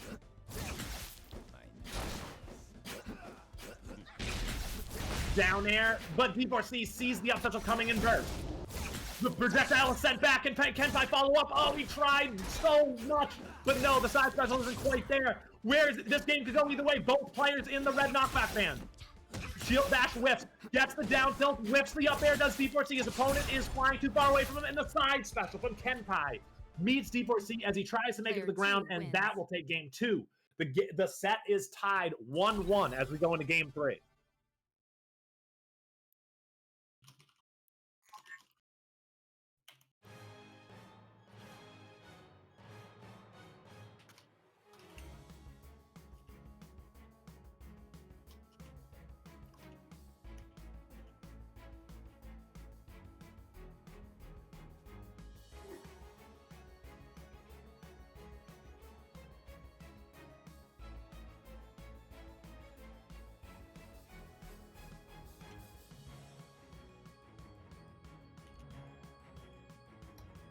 We are continuing to drive the Kickstarter forward. Thank you, everyone, for your contributions. We very much appreciate them. We are nearly $500 over the $25,000 landmark, and we have added the timer there to the stream so you can see how much longer we have to go. And as you can see, we just hit the 46-minute mark. You have 46 minutes to get your pledges in and be a part of the Kickstarter. You do not want to be left out in the cold without those gorgeous black and blue skins. Please, before it ends, consider contributing to the Kickstarter.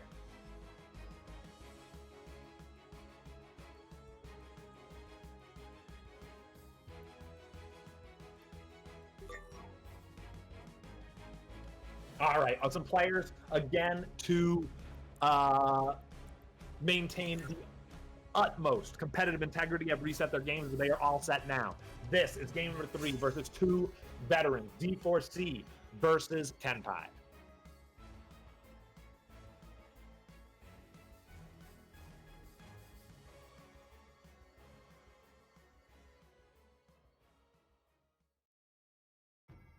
Three, two, one. Here we go, Forbidden Shrine for the deciding game number 3. D4C gets an opening with the side special. And another, but no follow-up off of it. Back air goes into the shield. Kenpai tries to shield bash, but D4C gets out of the way. Side special connects again, but again no follow from D4C. He just cannot follow up on those yet. Maybe that big platform in the middle getting in his way. Kenpai getting a nice combo, started getting every hit of that nair in. D4C using their burst. It was a generally a wise burst because they were getting beat up, but actually the combo had ended naturally.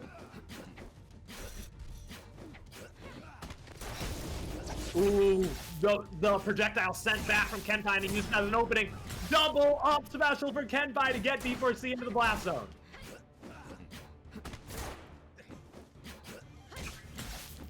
Back air, gets the reverse hit, which I don't think Kenpai was ready for. D4C racking up a little bit of damage, but Kenpai able to get out. Up special, forward air, but it whips. Neither player able to find anything at the moment. Down tilt whiffs for D4C, which gives Kenpai an opening. Oh, but I think that was just a badass G from Kenpai. I don't have any excuse for him. Side special whiffs, D4C gets out of the way and sends a bullet back towards that direction with a bullet. Up air, clashed with the up tilt. D4C dips below the edge. Bullet connects, but D4C already had his sword. I'm sorry, Kenpai had his sword out. Oh my goodness, the forward strike and then turn around grab back throw from D4C. That was crazy.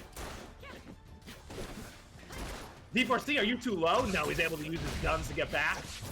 Forward tilt gets Kenpai off stage. And then 1, 2, 3, he does it! D4C with the 1, 2, 3 D4C special to get Kenpai's third stock taken away. Kenpai down to 2. D4C with 3 stocks and in the middle, orange knockback fan. Down air connects to D4C side special. Oh my god, D4C saw the down air coming and burst out of it. Very wise from him. Up special, and he gets the perfect trajectory, does Kenpai, but he only gets one more hit, can't get the finishing blow. The projectile protects Kenpai. The second one nearly connects as well. First hit of fair connects, but then D4C gets out of it. Bullets going everywhere. Kenpai staying above the stage to avoid them. That bullet only goes laterally across the stage. Up air for D4C, but no follow-up. The bullet connects there. Ricochet comes out, but doesn't connect. D4C staying very far away from Kenpai right now. He is in the end game. He can't survive even 2 more hits. Down tilt. Kenpai, you did not have to do that, but you did. You go out, get that final hit, and we're even at 2 stocks apiece. Clash. but nobody can follow up off of it. Down air, up air for Kenpai. The burst from D4C keeps him above the air. Kenpai, I see why he used the burst. He feared the up air from D4C, but D4C had the execution error.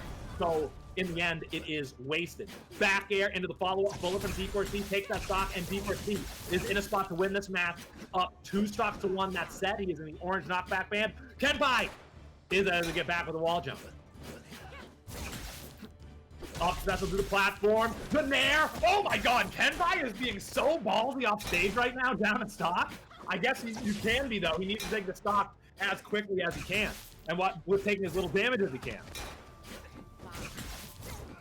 Down air, but the up special isn't there for him. The bullet connects, but it was a blank. The bullet sent back. Kenpai. Oh, I love the side special there, but D4C jumps out of the way. But reflecting the bullet and then side special to meet him there was really cool. Kenpai, wise to stay on the upper platform, avoid those easy bullets that Raymer can pull out. Raymer just goes up into the platform and gets the forward strike.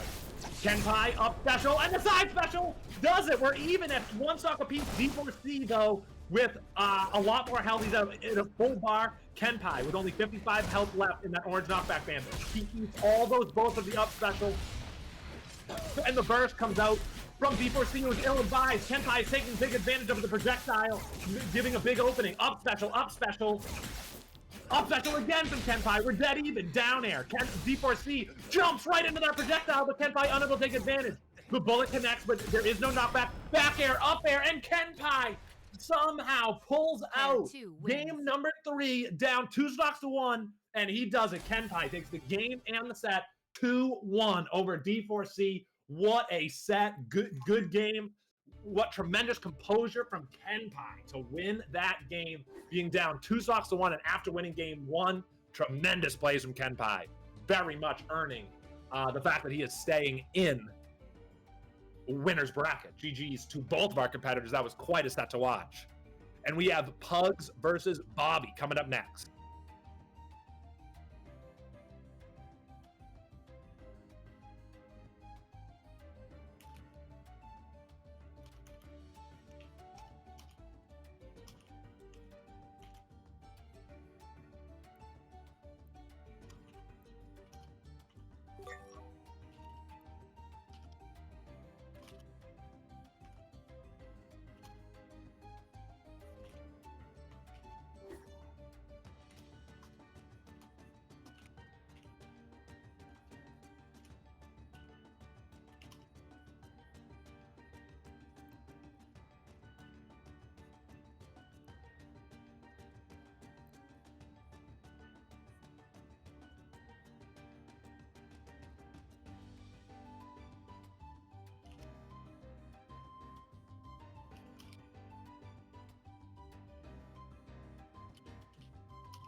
And we did it. Thank you, everyone, for continuing to contribute to the Kickstarter. We are a full $500 over the $25,000 landmark we hit earlier this stream.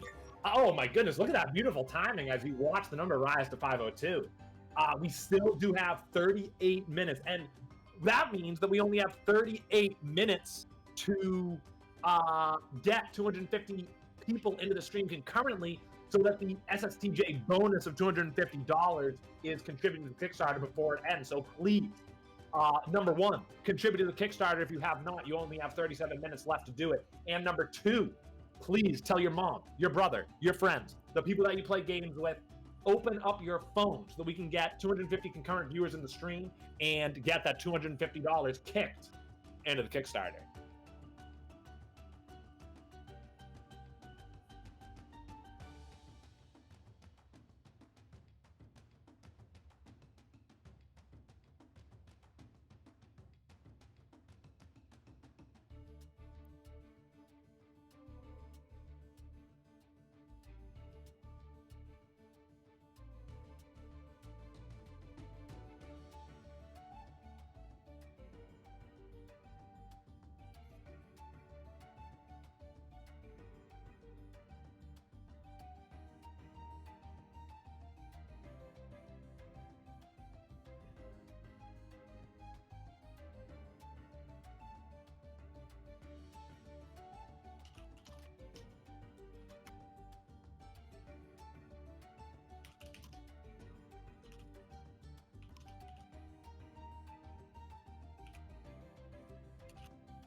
All right, we are going to have Pugsy versus Bobby up on stream now, and we are headed to Cryo Station for game number 1.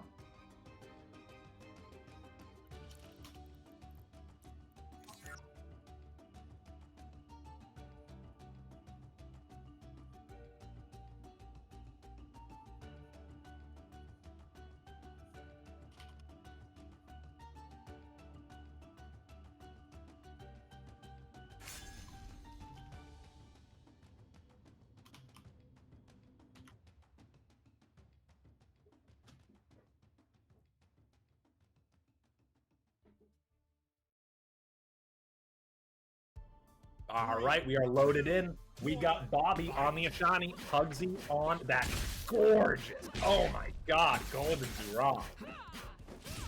Bobby dips low, uses their wall jump to get back.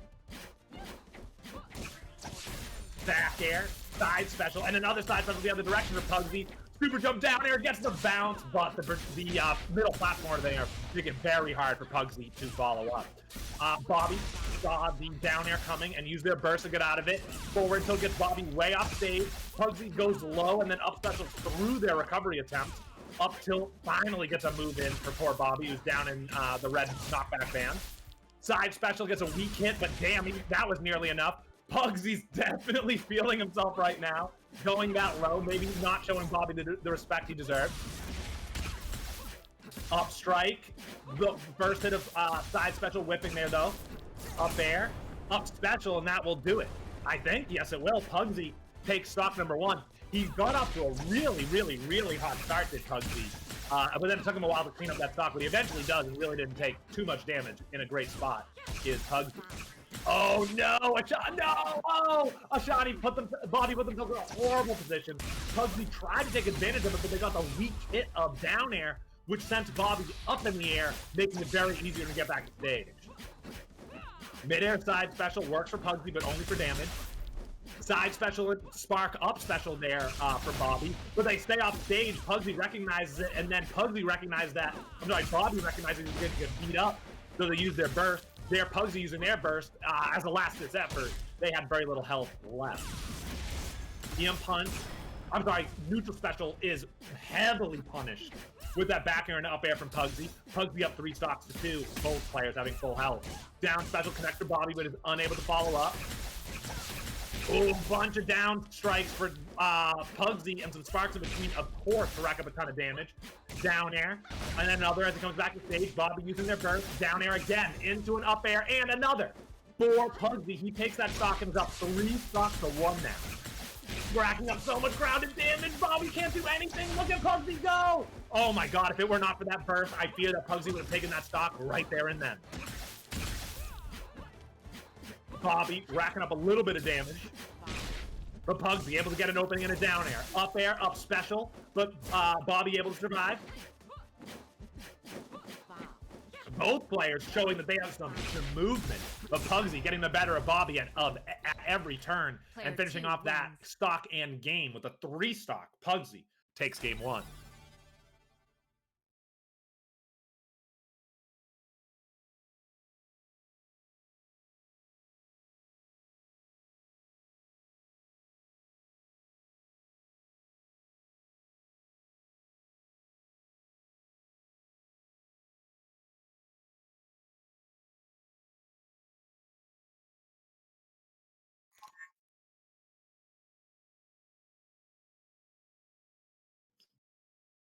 callMeKenpai in the chat saying, Pugsy, that's mine now, Kenpai. Thank you. That's mine now, Pugsy.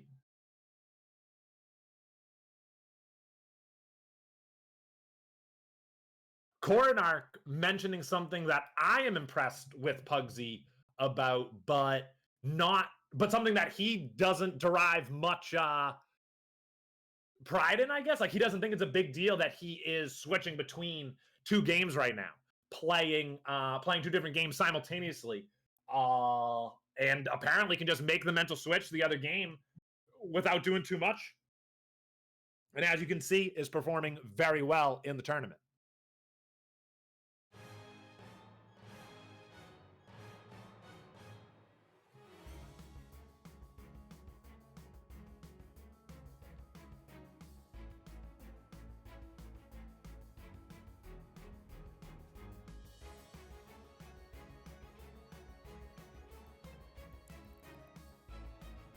There it is on screen now. That beautiful controller I've been telling you guys about. Exclamation point giveaway in the chat to get yourself entered for that gorgeous controller. Maybe I'm a sucker for black and green, but that controller speaks to me. I want it so badly. Actually, on second thought, can none of you guys enter that? I'd really like that. So please, nobody enter to get that incredible, one-of-a-kind, black and green Rushdown Revolt branded controller. Nobody enter, please. All right, here we go. We're back into the game. We got Pugsy and Bobby still on the same character. We're on Shadow Briar for game number 2. The snap goes awry for Bobby. He's caught off stage. Uses neutral B to try to get back. Ooh, and the burst to get Pugsy off his back. Oh, nice projectile there from Pugsy.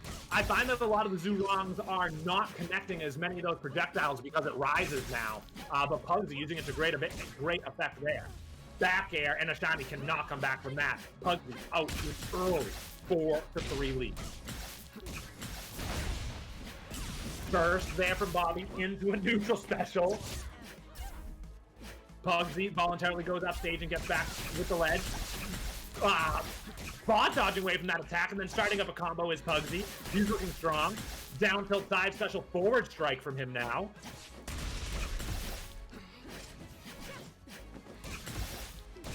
Forward strike up air. Good DI there from Bobby, but he is in the end game now. He can't survive even 2 more hits, and that back air will do it. Pugsy up 4 stocks to 3.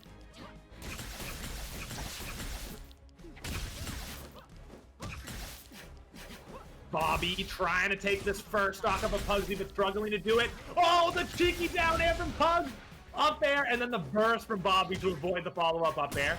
Back air, and a nice follow-up forward air from Bobby to take that stock. Pugsy up 3 stocks to 2. Down air, and down air, but both of them are weak. Double up special now from Pugsy. Actually, those double down airs, although he didn't get the bounce off of them, he racked up a ton of damage. And now I think Bobby's all done. That is true. So Pugsy up 3 stocks to 1 now. He really has control of this game. Let's see if Bobby can bring it back. Oh, he's gonna go deep. Oh no, he went with the up special, but his opponent was below him. Bobby able to survive. Down air, forward strike, and another. Down air, perfectly angled there from Pugsy. Both players were above the stage, but Pugsy timed his down air perfectly to get the angle trajectory and take Bobby out, and that is it. Pugsy wins the set with a dominant 2-0.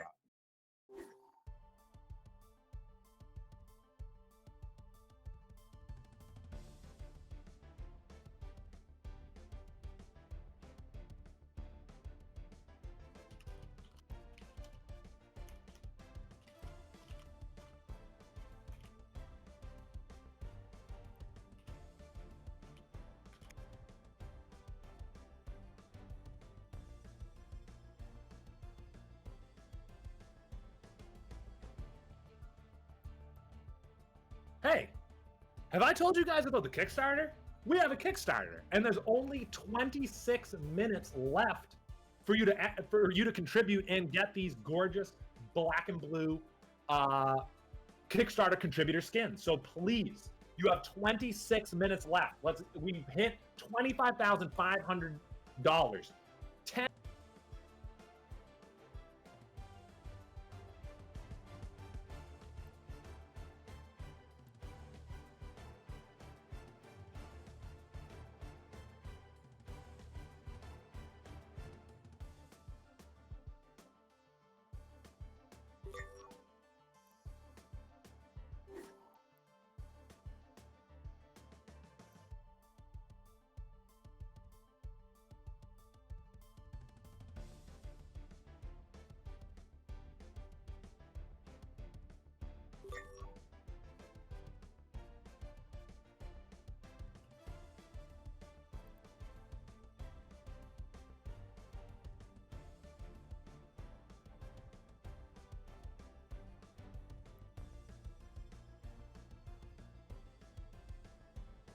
Evil, you are correct that the Raymer skin, the Raymer update is at 30K.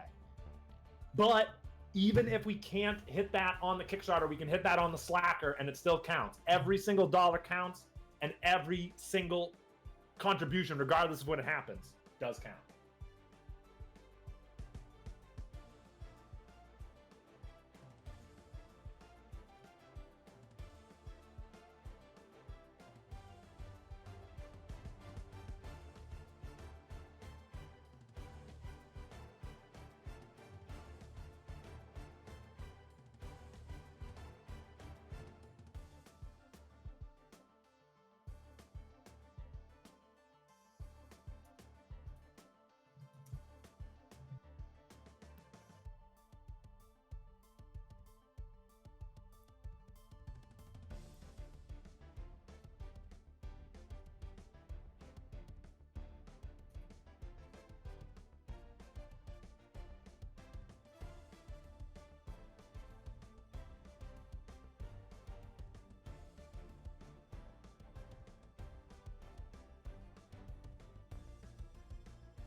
All right, we are going to Combat Lab for game number 1 versus MidRush and our tournament namesake, SSTJ.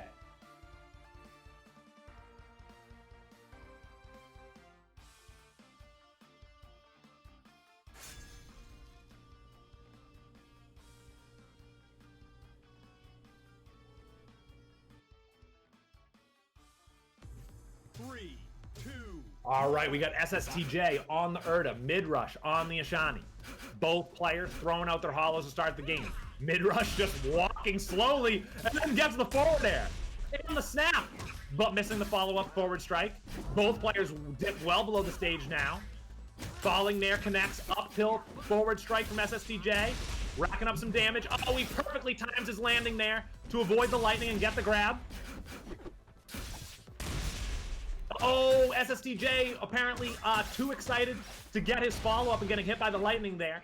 MidRush realized that he could have gotten cargo thrown up into the air into the blast zone, so they burst to avoid it. But a forward air moments later takes the stock for SSTJ regardless. Up air is responded to with a reversal from SSTJ, who gets a command grab and a down throw. Jabs to keep MidRush off stage. MidRush, yeah, you didn't touch the stage, friend! Oh, MidRush, like, went over the stage and then held their stick back. But they never touched the stage, so they didn't get their jump back, and they fall there. SSTJ with a commanding 4 stocks to 2 lead. Falling there connects a couple up strikes there from SSTJ to rack up some more damage. Back air super jump forward air works for MidRush. That takes SSTJ's first stock. Up strike, up air, attempted another up special there, does MidRush, but doesn't connect. Falling there, connects for SSTJ, but no follow-up. Holds his forward air too long, does SSTJ, giving MidRush an opening. Up throw from SSTJ, but I believe MidRush used their burst to get out of it and then follow up. Look at SSTJ, I was talking about that earlier in the broadcast today. Urda, a light up air will keep your opponent close to you, but if you charge that up air a fair amount, it will get them into the blast zone, and SSTJ is the master of that. He just pulls it off right there. MidRush gets a burst and then a rush back air. SSTJ only has 13 health left, but does have a commanding stock lead. Gets down, eats a down strike and then an up air. SSTJ up 2 stocks to 1 now. Back air, but whips the follow-up to SSTJ. They clash in the middle. SSTJ using his lariat to protect his wildly side special there. Up air. Falling there again for SSTJ. He gets the grab and the up throw, and then he goes back up there, grabs again, and another up throw to take the game number 1 over MidRush. SSTJ takes game number 1.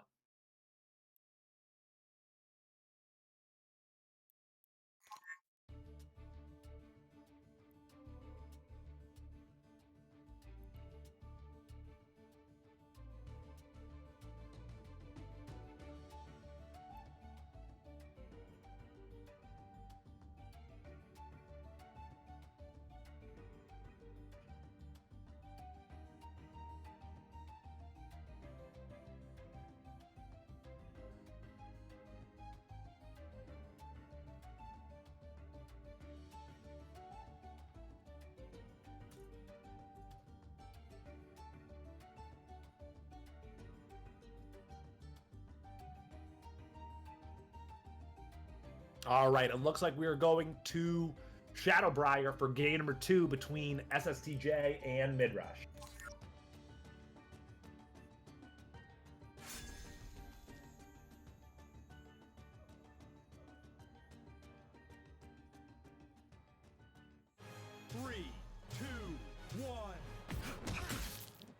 Oh my goodness, SSTJ immediately getting that up strike in. Ooh, MidRush getting the up special and the stage spike. Oh my goodness, SSTJ is quick on the sticks right now. I think he's feeling it after that very strong game number 1. Ooh, MidRush with a perfectly spaced snap into forward strike there. Falling nair connects for SSTJ. MidRush has eaten so many nairs and knows how they end, so he uses his burst to get out of that one.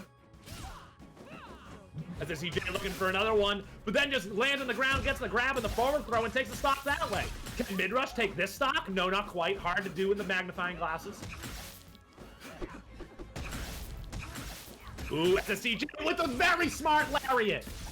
And then the back air, but it's a very weak back air, not allowing SSTJ to follow up anymore. But I loved that offstage lariat from SSTJ. It kept him up in the air and sent his opponent at a very disadvantageous trajectory there. Up air works for MidRush, and we're even at 3 stocks apiece.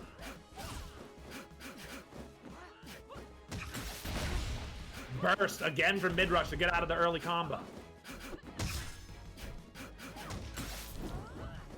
Nair connects for SSTJ, but he gets out of the zone, resetting to neutral.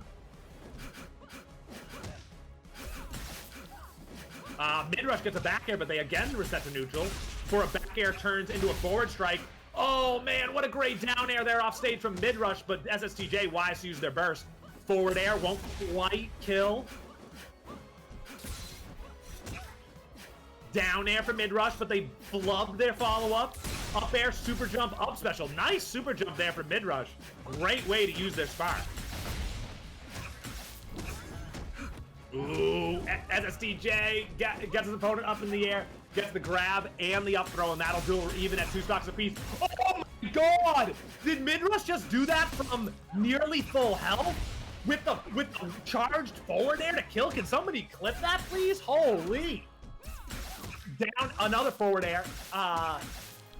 Connects on MidRush, but SSTJ has the advantage now, but he can't get back. No! SSTJ gets the grab off stage, throws his opponent into the blast zone, even though his opponent had plenty of health, but then goes into the blast zone themselves. MidRush takes game number 2.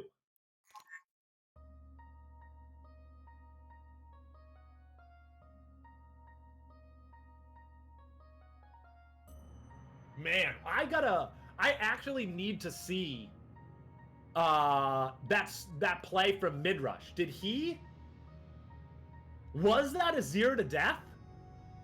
I feel like he actually started that, if not at full health, nearly, and Erta died in the orange knockback band to a forward air. Is that what happened? I need to see it again.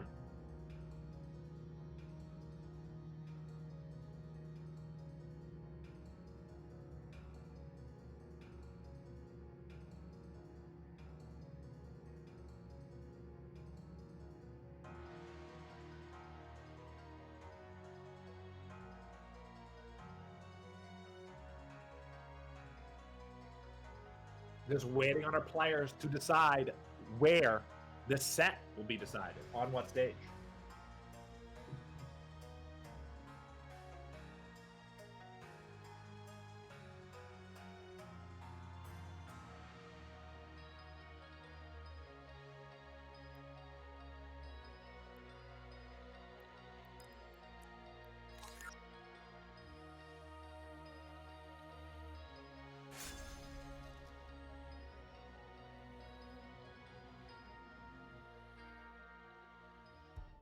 Three, two, and here we are. We're going to decide who wins the set on Platform Alpha. SSTJ getting a little happy up on that upper platform. MidRush gets an up special through it. Both players clash, and then MidRush tries to get a couple forward strikes going, but they don't find anything. SSTJ gets a strike in, but once again, MidRush using their burst very early. Couple down strikes work, down specials work for MidRush. Apparently they're enjoying that. SSTJ showing off the grab range of Erta there. SSTJ gets a grab on the down throw, gets an up strike, but MidRush is able to avoid a follow-up by using the platform. Back air, super jump, but can't find another one.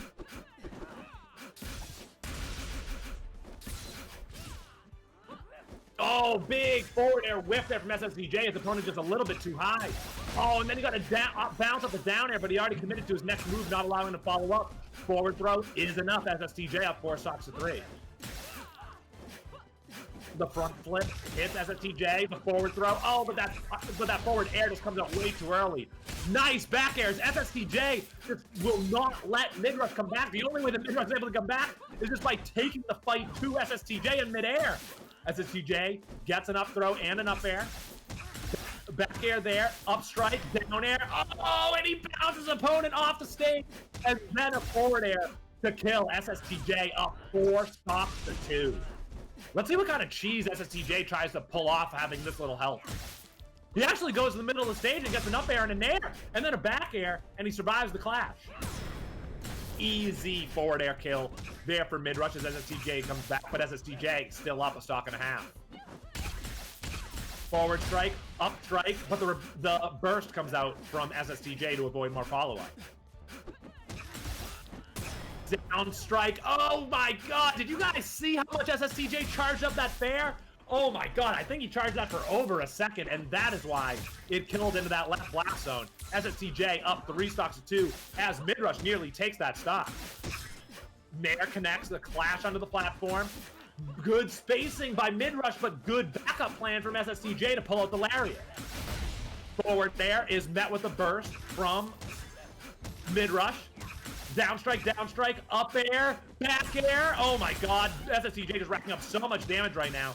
Super jump and missing the follow-up. Down strike, up air, gets the grab and the cargo rush. Sends MidRush off stage. Can he finish it? Yes, indeed. SSTJ finishes it with a handed 3 stocks still in his pocket. SSTJ takes the set over MidRush, and what a set it was.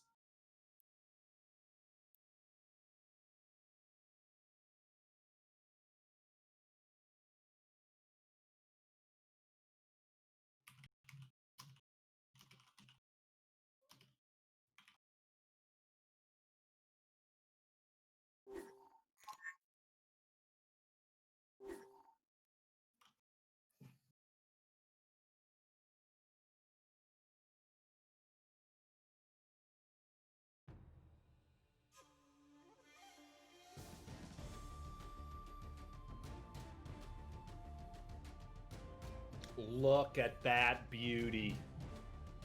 I've been talking about the controller all stream because I love it so much and I want it so badly. Look at that C-stick. Look at the transparent green for the base of it, and then the black part for the nipple part of it. Oh my god, I love it. The black left thumbstick. Oh, look at that. Look at that beautiful controller.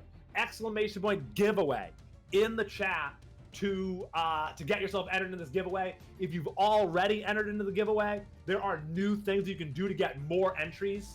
And there are secondary prizes. It's not just the controller. We're giving away that one-of-a-kind custom controller, 3 golden skin winners, and 10 founders packs. So please consider entering the controller giveaway. As you can see on the screen right now, it ends a mere 5 hours from now.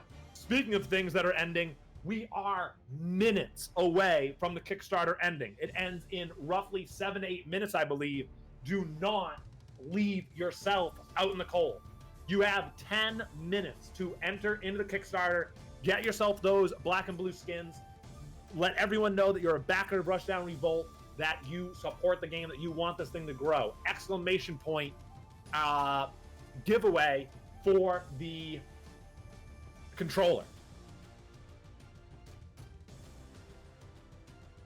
And the Kickstarter link is in the chat as well. I will put it in there for you.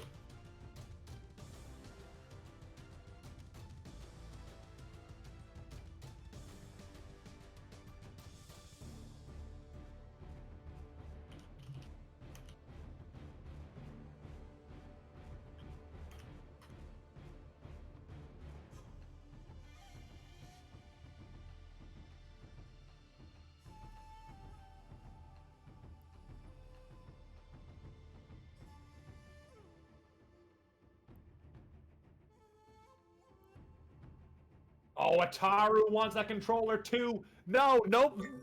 Nobody enter. I want it so bad. Like, I learned about it naturally. I just saw the Rushdown Revolt tweet. Follow Rushdown Revolt on Twitter. And I just was blown away by the aesthetic of that controller. Black and green are kind of my jam. Rushdown Revolt is kind of my jam. So I want that thing badly.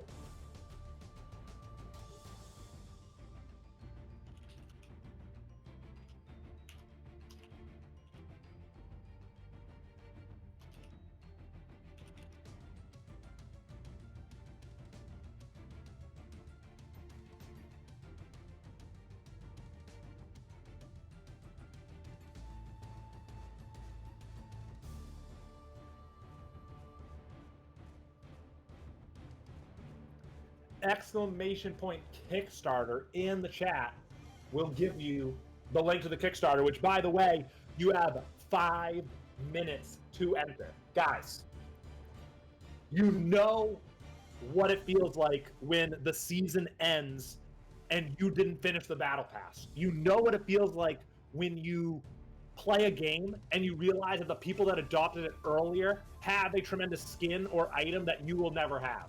Don't let that happen to you. You have 5 minutes to lock in those gorgeous founder skins.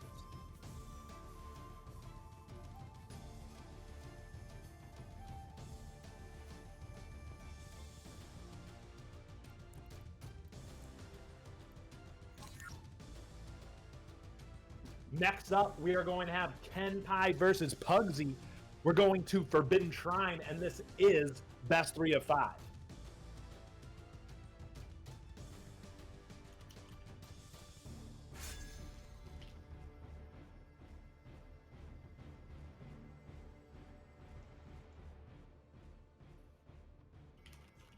This is winner's finals between Pugsy and Kenpai. Pugsy covering a lot of ground there with that side special. Both players on the Zurong. I expect Kenpai to stick with the Zurong. I would not be surprised if if Pugsy were to change to a different character later in the set. Kenpai racking up so much damage on Pugsy at the moment. Kenpai using their burst to get out of that bad situation and resume their combo. Back air for Pugsy. Projectile goes wide.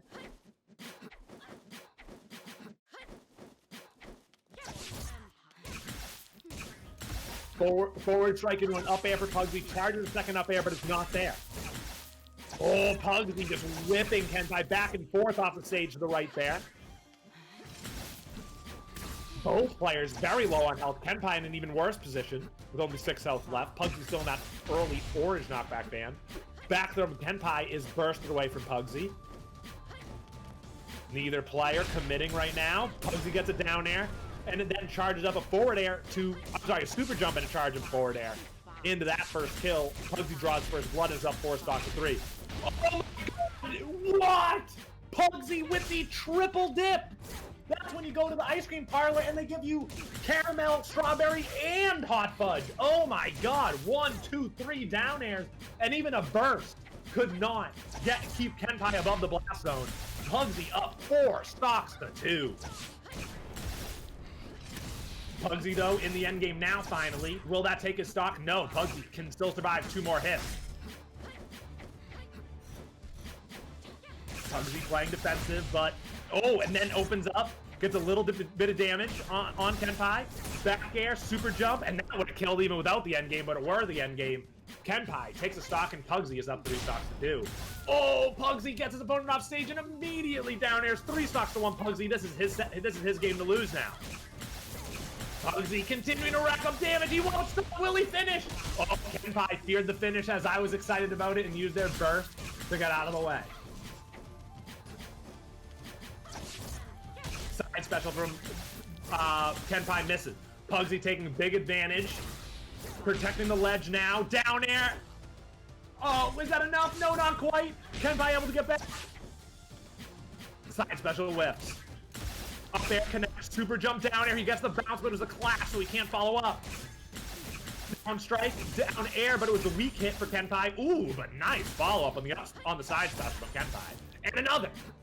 but that goes from one side of the stage to the other, won't quite kill. Down air, up special, Pugsxd, low on health, but Kenpai can't finish, and instead Pugsxd finishes and wins game number 1 with 3 stocks still in his corner.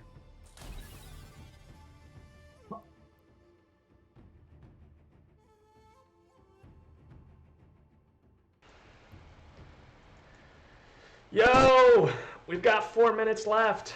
I can't believe it. We're right here, we're right now. We made it to $15,000, and we have over 700 backers now. This is nuts. This is really, really nuts. So we're just gonna sit here. Sorry to cool off Kenpai and Pugsxd for 4 minutes, but you guys can take a little water break. Let's watch the end of the Kickstarter live here on stream and see what happens. This has been a major undertaking of not just me, but there's a whole team. You know, obviously we have Ryan Yags on the mic. We have players like Pugsxd and Kenpai and everyone in our Discord who've been giving us feedback over the last 2 years. And that's how we turned a game like Icons into what you guys see now. And this is just, you know, Open Alpha Week 2. Open Alpha Week 3 will be starting on the 28th of October. And it's just going to be teams. You're going to hear it here first. We are going to have a crew battle mode. We are going to be touching up the tag team mode. We're hopefully going to have a 2-on-2 queue. And so it's just going to be, you know, teams out, super focused on team play for next week. But yeah, it's been a really, really long journey, and I remember, tell you a quick story on the last 2 minutes here. When we first launched the Kickstarter and we first launched the game in Open Alpha Week 1, we were thinking, like, we've been grinding, we had the trailer, we put in like a month and a half to get the gameplay ready, to touch it up from the trailer. And when we released it, we're like, all right, whew, like we're done now. And then I looked at the Kickstarter the first like few days and I was like, we have $2.5 grand in out of 15K. Like, are we even gonna get to 15K? Like, this is crazy that we're at $25,673 and counting with over 720 backers. This is really, really incredible, guys. Thank you so much for everything. This is just, it means the world to me, to the team. Shout outs to the team. We have Truefire, who has been making all these amazing VFX. Omni, who has been making all these amazing animations. On the development team, we have ADCT, we have Ataru, we have Cicero and Down the Sheer. Gosh, there's Joe, the controller guy. There's Binary Clone, who's helping with the AI. We have our community team, Wishingrad, Toggle, who's helped with these amazing overlays and these like really leveling up our stream's professionalism. It's a growing team. It's a growing movement. You know, we have several thousand people in the Discord. We have now 722 backers on the Kickstarter, and we're down to the last minute here. This is like, I don't know if anything's gonna happen. Nothing's gonna happen, but it's just like, it's so exciting to watch this countdown and to officially have succeeded with the Kickstarter. This is just a really overwhelming moment, and I'm happy to be sharing it with all of you. We can do like an official countdown for the last 10 seconds. Gosh, there's so many other teammates too, but like, the thing I would just emphasize is we're not going anywhere. Even if this Kickstarter wasn't accomplished, you know, it would just take longer to accomplish these things. Apparently, my timer is off, which is interesting, but apparently I have another 40 seconds relative to this. I'm looking at what the Kickstarter page says, so we'll go off that, not the timer down here. How do I remove that? Oh, we've got another 30 seconds. Sweet! If you're close, we were thinking about not doing it because we only had 10 seconds left. You have another 25 seconds. Let's go. Can we hit $25,700? We just need one more backer. Can I back it? I don't think so. 10, 9, 8, 7, 6, 5, 4, 3, 2, 1. Ah! We made it! That's so cool that it has that. I didn't think that was gonna happen. We made it. All right, this is really awesome. I'm really glad we got to share that little moment with all of you guys. And without further ado, we are in the middle of winners finals. So I'm gonna turn it back over to Ryan Yags. But one last thing is, we didn't make it to 30,000, but don't worry, because we have the Slacker pack at rushdownrevolt.com/slacker, and any dollars from that will go towards that those goals. And we're just going to keep going on it. So thank you so much, everybody. Thank you for being here, and let's get back to the tournament, guys. Thank you, Keiko. Congratulations on the tremendous Kickstarter. To get $10,000 over the goal is a tremendous show of support. As we were saying, what an incredible show of confidence from the community, excitement shown. We are super excited about that. And as he said, the Slacker continues to move on. You can still contribute there, and every dollar counts. If we can get to 30K, we will get those additional redesigned skins. So please consider contributing to the Slacker, but we very much appreciate all 700 plus of you that contributed to the Kickstarter.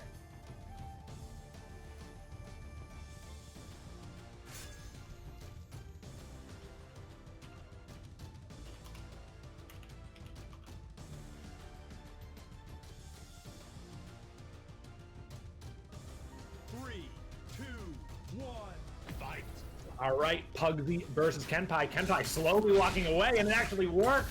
Pugsy misses his first hit. But he has righted that wrong and is racking up so much damage. Kenpai already in the orange knockback band.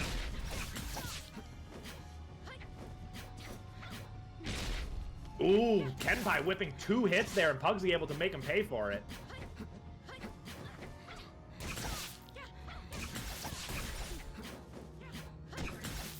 Kenpai was waiting there with his sword ready, falling there, but Pugsy stays too high.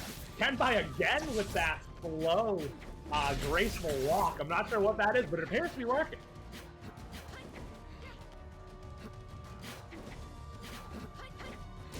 Neither player finding an opening. Kenpai finally gets one, but it doesn't last long. Pugsy gets a side special. Down strike into forward strike, down air from Kenpai, but the projectiles continue the combo whip. Nice down air from Pugsy. Kenpai saw what was happening and uses their burst, but Pugsy quickly follows up and takes the stock anyway. We're even at 3 stocks apiece. Pugsy racking up some damage there based on that side special. Oh, we dropped the dare, but it clashed. Kenpai leaves himself up in the air with that side special. Can he recover? Yes, using everything, including his burst, Kenpai is able to get back. Side special connects for Kenpai. Shine, up special, side special. Oh, I love that play so much from Kenpai. Actually wasted the side special connection because it would have killed. It would have been very beautiful. Down air, up strike for Pugs. Oh my goodness, Kenpai running all the way to the side of the stage, looking to reset neutral, but he is Pugsy closes the gap quickly and takes the stock. Burst there from Pug to avoid the up special, but Kenpai super jump forward air to take the stock moments later. We're even 2 stocks apiece. Kenpai got silly in between these 2 games. They're just like pivoting back and forth. Ooh, Kenpai hits that side special, gives himself an opening before Pugsy gets a down air and then gets off stage and grabs the ledge. Kenpai again, slowly walking away, but Pugsy just chases after him and gets the down air, side special, up air again, sends the projectile, and I love that projectile because it looked like he was using the upward trajectory instead of trying to avoid it, trying to make it hit before it rose too much. Burst there from Pugs to end the combo and get one of his own started. Forward strike is met with a burst from Kenpai. Down air, super jump, and aerial for Pugsy to take that stock. Pugsy up 2 stocks to 1 now. Ooh, racking up so much damage so fast. Can he get to the orange knockback ban? Not quite, but good damage. And KenPai in a bad spot right now. Gets down there, but immediately able to get out. Shine for KenPai.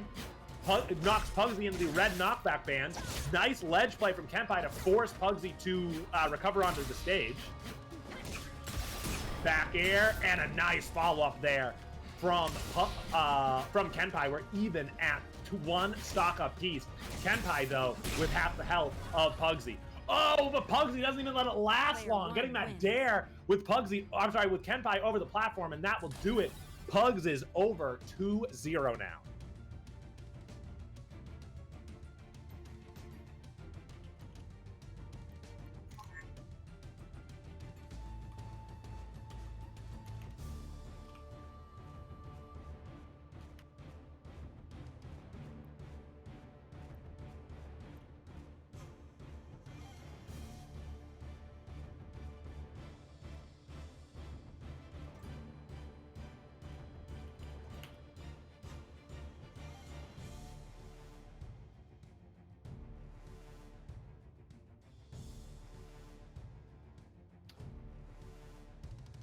We're in winners finals right now, folks. We're getting close to the hypest part of the tournament. Please consider using your Twitter, your Discord, your group message to let people know about the stream.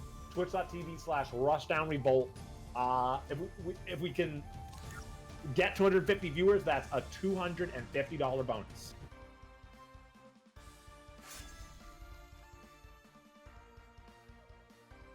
All right, we're headed back to Sovereign Peak for game number 3 between Pugsxd and KenPai. Pugsxd is up 2-0. He's trying to close it out this right now. KenPai looking to extend this back. Pugsxd starting off super hot, racking up a ton of damage, using his side special midair.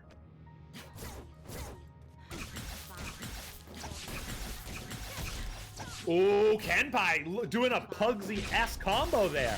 But Pugsxd gets his dare and another, and oh my god, I don't think I have ever seen a more perfectly spaced down air where the angle was, it wasn't much of an angle, it nearly was straight down, but it was just enough to get KenPai over the edge, and that is what earned Pugsxd a 4-stock-to-3 lead. Ooh, nice projectile into the side special from KenPai, and we're even at 3 stocks apiece. Ooh, look at KenPai go! Up special, up air! Nice burst there from Pugsxd to get KenPai off of him. But KenPai immediately brings it back with a down strike and continues. Forward strike into down strike. It's Pugsxd's turn. Another down air is met with a burst that time to avoid the stock being taken. Dead even. Game number 3 right now as Pugsxd gets that down air into up strike. Oh man, I thought that was gonna work for Pugsxd. He was protecting the ledge with his down air. KenPai grabbing with a side special, but it wasn't quite there. KenPai able to snap to the ledge. Nice projectile. Left Pugsxd hanging in the air for a while. Easy follow-up for KenPai.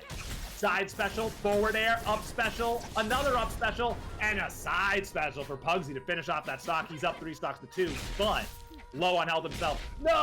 KenPai gets a down air and a bounce, but is unable to follow up on it. That certainly would have taken out Pugsxd's stock if he were able to connect. Now Pugsxd's off to the races. Burst there from KenPai to avoid the ill-timed stock loss there. Back air, super jump, projectile goes out slowly but doesn't connect. Down air connects to Pugsxd, weak down air there. Up special sends KenPai laterally, and he's unable to follow up from there. Down strike, projectile goes too high to work for KenPai. His up special connects with Pugsxd through the stage. Down air, forward air. Oh my goodness, I didn't think that would do it, but it did. Pugsxd looking like he's going to take this set 3-0 right now. That said, KenPai did just finish off that stock, and Pugsxd's lead is now 1, admittedly full stock.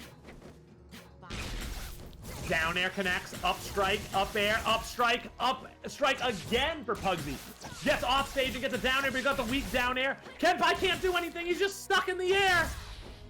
Finally able to get back to stage with KenPai, he gets his ground. But Pugsxd immediately puts him back into the air. Kenpai does get his feet under him, doesn't get that projectile to hit. A clash is worse for Kenpai than it is for Pugsy.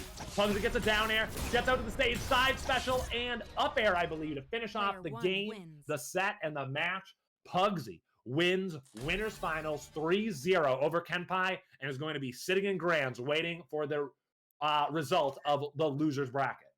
GG's to both of our players. Pugsy did win that 3-0, but Kenpai put up a good fight. Pugsy, though, too much to handle for Kenpai, takes a set 3-0 and is moving on to grand finals.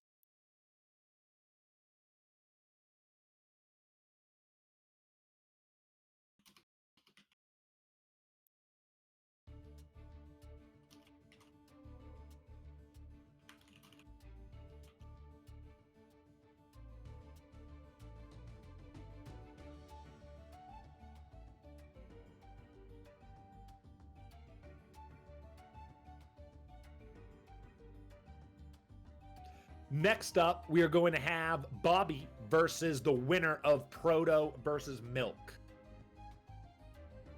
But we were waiting for Proto versus Milk to wrap up to get Bobby his opponent.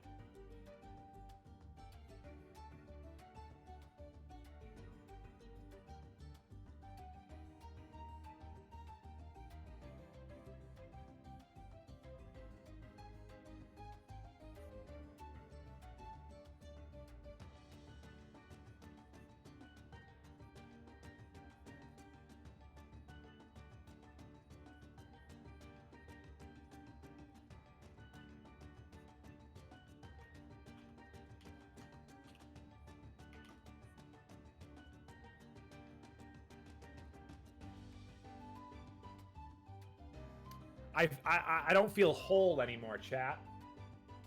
I can't plug the Kickstarter. That's usually what I do right now. But it's over. It just ended 15 minutes ago. But I mean, you know what we could plug is the Slacker. You can still contribute to the Slacker even now, and all that money does count towards the Kickstarter goal. So if you want those upgraded character skins, you can still contribute to the Slacker to make those happen. Also, we still have just 5 hours left to get yourself entered for the controller. Look at that beautiful controller, guys. Like, I could gush about it endlessly. Look at that thing. We've got the black case, the transparent green and aqua buttons, that gorgeous Rushdown emblem in the middle, the start button, the black thumbstick and C-stick. Oh, I cannot over exaggerate how much I want that controller, guys. So please, on second thought, do not do all the easy and fun ways to contribute or to get entries into this, because I would really like that controller. Follow Rushdown Revolt on Twitter. Regardless if you're entering the giveaway or not, you do want to follow Rushdown Revolt on Twitter. They tweet out great clips, updates on the tournaments, updates on the game as a whole. You definitely want to follow. If you haven't followed this channel, definitely follow this channel. This is where all of the premier Rushdown Revolt action is going to happen. So please follow this channel if you have not already. There's other ways to contribute to the game that do not cost any money. For instance, subbing to this stream directly helps the game. So if you have a Twitch Prime sub laying around that costs you nothing to give to the stream, that's what I gave to the stream. I pulled out my Twitch Prime sub and gave it to Rushdown Revolt because that's a free, easy way for us all to contribute. Make Daddy Bezos flip the bill instead of you.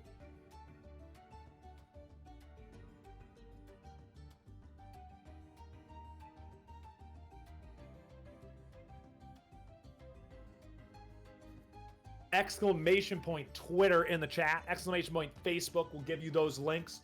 And don't forget about the Discord. If you want to play, if you want to find practice partners, if you want to get better, Discord is the best place to do that. We have so many talented players that have been like, you would be shocked. For those of you who found out about us more recently once we went public, you would be shocked how long certain players have been playing this game and how good they are at it. They have so much to teach you. They'd be happy to do it. Please, exclamation point Discord in the chat and join the Discord. Exclamation point YouTube in the chat will give you the link to the YouTube. YouTube is going to have all the VODs of tournaments like these. It's going to have they have a great tutorial series on there. Maybe you know everything about the game, but maybe you want to get your friend into the game. Those tutorials are a great thing to send them to show them how to play the game and the specific Rushdown Revolt mechanics. Also, join the subreddit. It's in the chat right now, r/Rushdown Revolt. Join the subreddit, be a part of the community there. Post your clips, post your thoughts. We are very open to player feedback. We want to hear your feedback. We want to adjust the game to be the absolute best it can be. That's why this game is so tremendous, is that it is geared towards the people who love platform fighters the most. So please consider joining the Discord, the Reddit, follow the Twitter, follow the Facebook, follow all of these things, be engaged and be a part of Rushdown Revolt.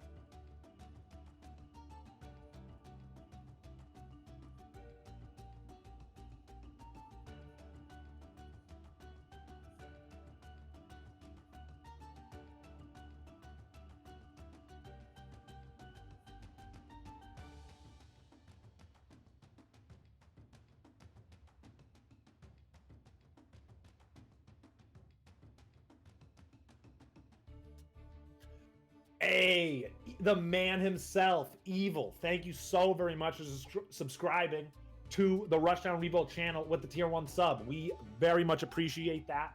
That goes directly into helping the game. Thank you so much, Evil, for supporting Rushdown and the dream of what it can be with that tier 1 sub. Very much appreciate that, Evil.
All right, it appears that we are all set now.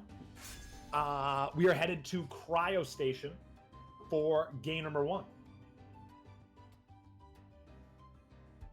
3, 2, Between Bobby and Proto provides us our first kid appearance of the entire tournament. Proto with the forward air and the shine there.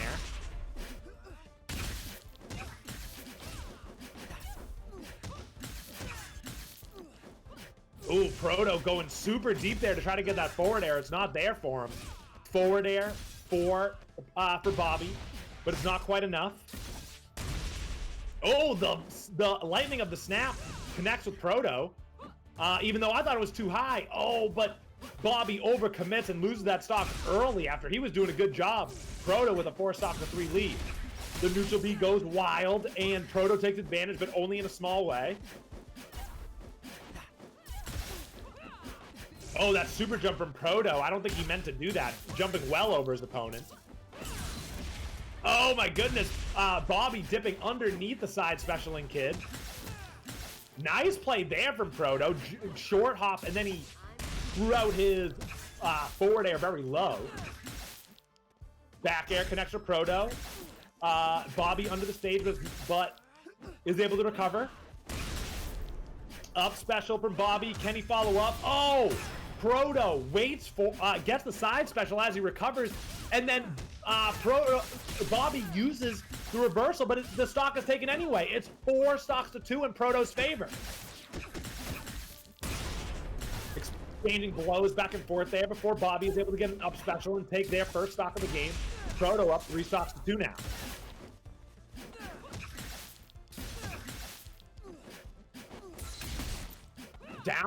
Down special there for Bobby, but unable to follow up off of it. Forward air, up air for Proto. Uses the jetpack and up special to try to get there, but he can't quite. Bobby off stage. Up specials back, and it does work. Proto, with his back against the wall, gets up specials and down strikes, and more. Bobby racking up some damage. Forward air, and Bobby doesn't have his jump, but is able to get back with a neutral B. Oh, nice play there from Bobby, but his finishing blow goes the wrong direction. Snap into forward air, but the forward air does not quite connect.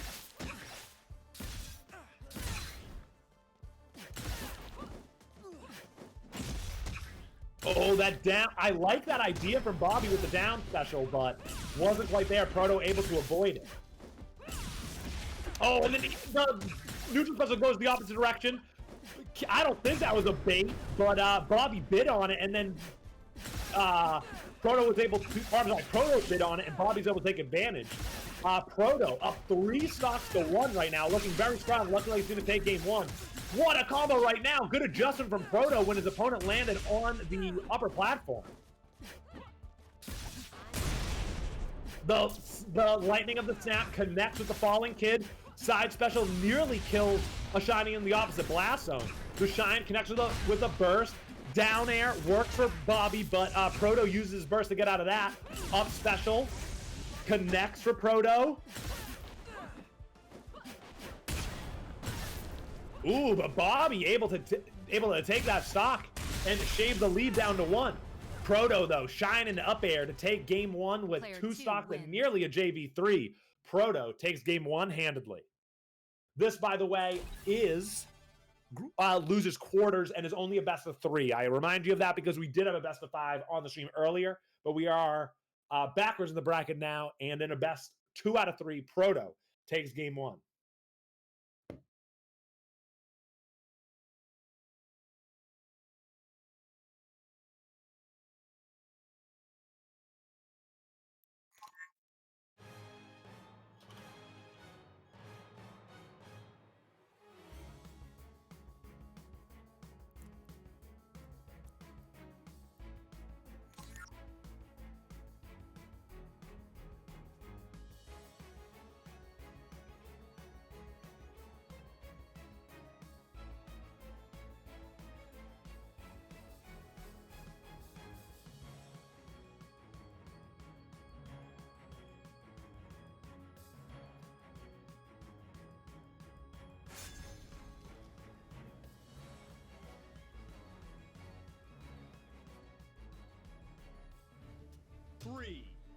All right. We're on Malu Malu. I believe this is our first Malu Malu sighting of the day.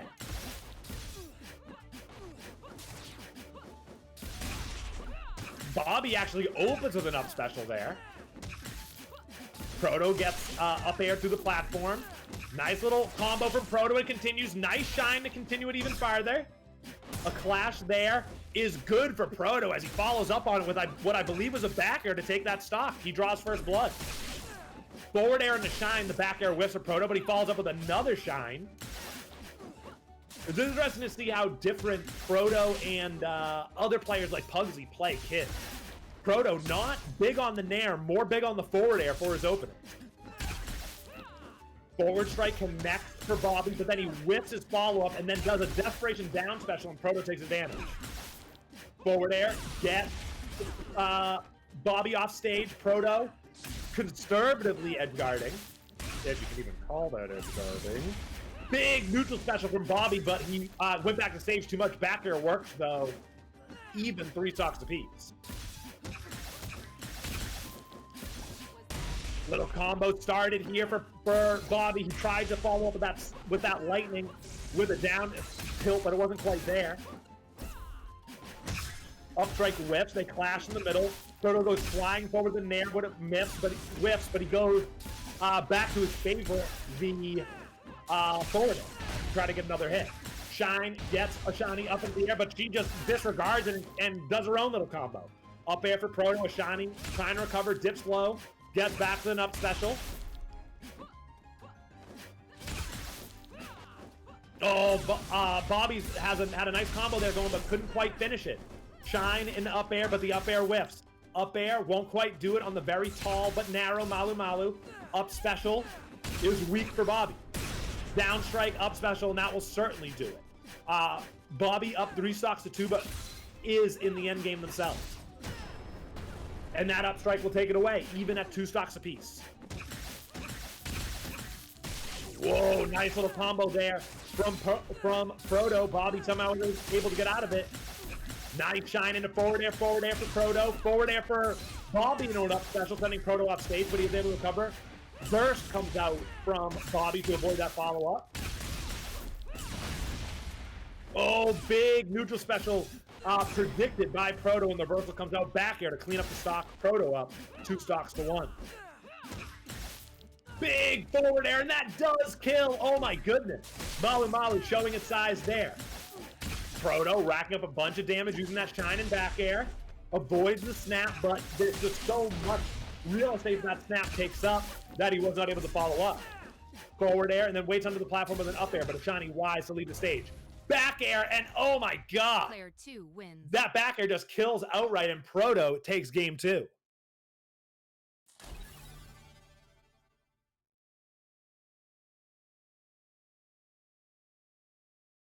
We are even now.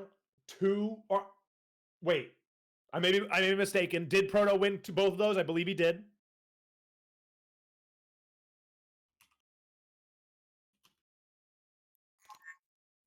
It was a 2-0 in Proto's favor. And now, I believe we're going to have Proto stay on the stream.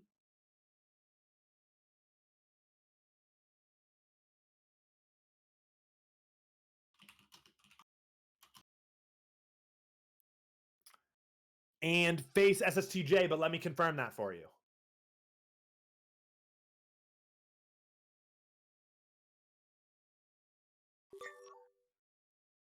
I believe that is true.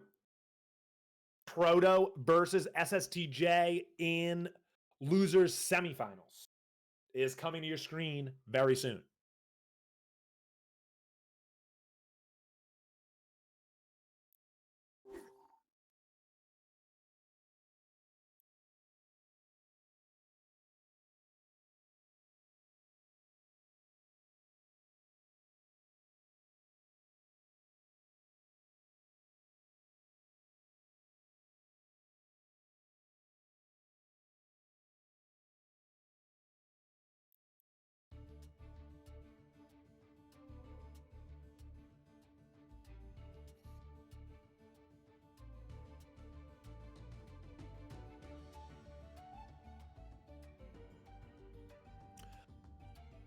My producers let me know that Proto goes by she, her, and I will be doing my best to make that adjustment. If I fail to make that adjustment, it is not a lack of respect, but just having to change the, instant things that my brain wants to say. It's going to come out of my mouth as quickly as possible when it comes to Rushdown Revolt, because as you guys can see, holy shnikes, does it move fast.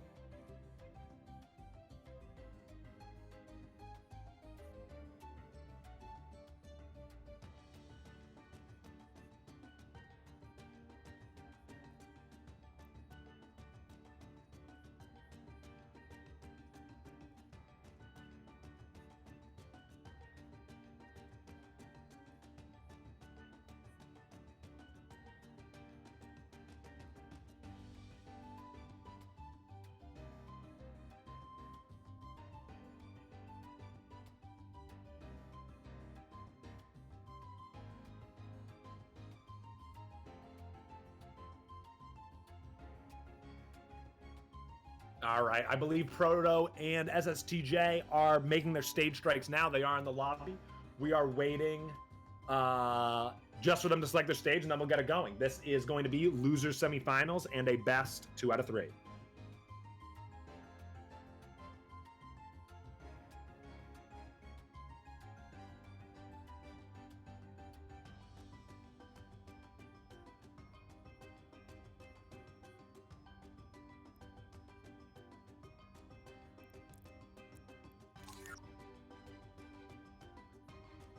All right, we are headed to Platform Alpha for game number 1 of Losers Semifinals.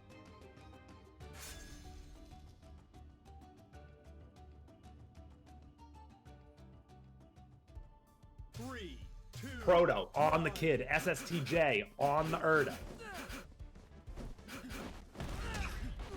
Proto waits for SSTJ to expose themselves on the platform and gets a hit through it. Big play there by Proto with finishing off with the back air. Ooh, looks like SSTJ has his hands full.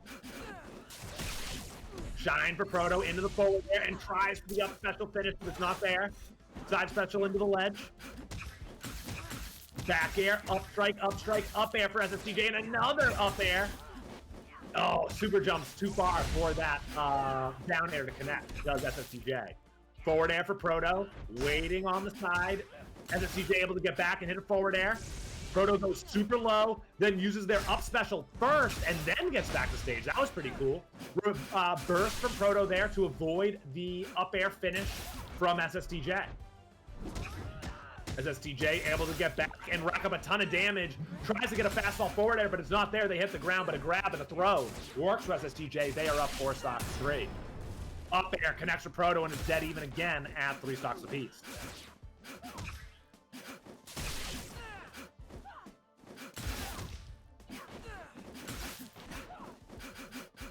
Neither player able to find an opening yet until SSTJ gets that command grab and is now starting a grounded combo.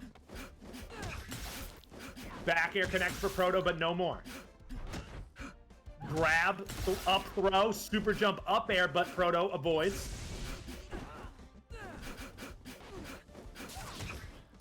Falling there right into the shine, up air, and then tries the up special, does SSTJ, then cancels out of it and falls with a nair, hitting Proto yet again.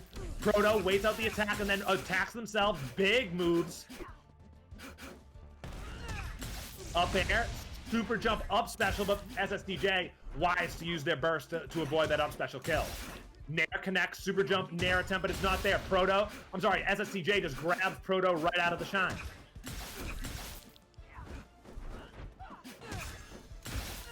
Reverse hit of the back air connects for Proto, and another, but SSTJ finds him with a back air and the very fortunate downward trajectory of back air at that, giving SSTJ a 1-stock lead, but SSTJ is in that final red knockback band, and there it goes, shine into up air, works for Proto, and we're even at 2 stocks apiece. Ooh, look at SSTJ go, gets the grab and the down throw, but Proto wise to use their burst to get out of that situation. Forward air for Proto, but no more. And a nair connects there, using their shine to cover ground around the ledge. SSTJ, though, avoids it all. Able to use their ledge invincibility. Shine connects there. Good spacing from SSTJ. Grab and back throw work. He's up 2 stocks to 1 over Proto in game number 1. Nice reversal there from SSTJ. Uses it to hang up in the air long enough that Proto's up air isn't within range. Oh my goodness, that down air was a crazy and good idea from SSTJ. Proto able to avoid it. Proto lingering up in the air with that float as long as they could, but even after all that, unable to follow up. Up air seals the stock. We're even at 1 stock apiece. SSTJ with a full bar of health and Proto at 69. Nice. Proto gets the first strike at the forward air.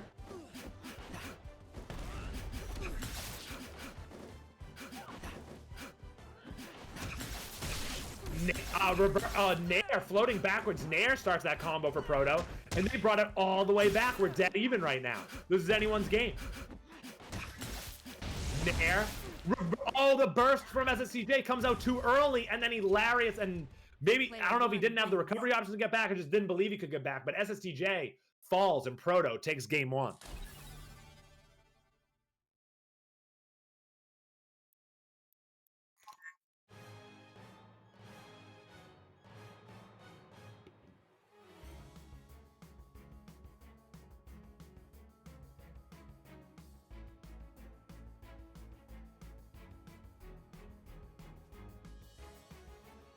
And we're headed to Malu Malu for game number 2. I have a feeling that this game is going to be extremely fast. Whether it's one-sided for one side or the other, or if it's close. Just Malu Malu and these characters and the way that these two are playing right now makes me think this will be a quick one.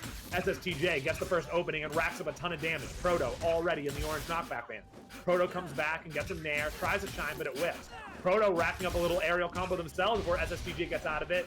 Big, meaty back air there, but Proto uses their burst to get out of it. Back throw isn't quite enough. Side special meets the shield of SSTJ. What an idea from him.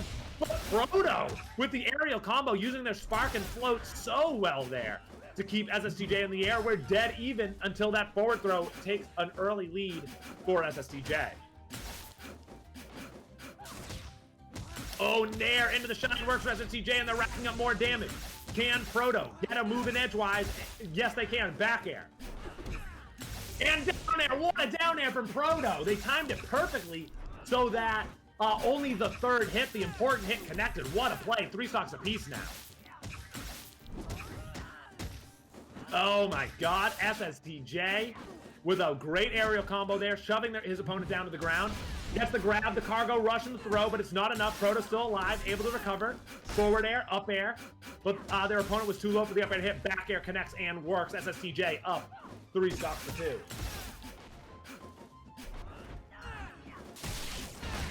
Shine, and then they tried the up air, did Proto, but SSTJ able to get away with a burst.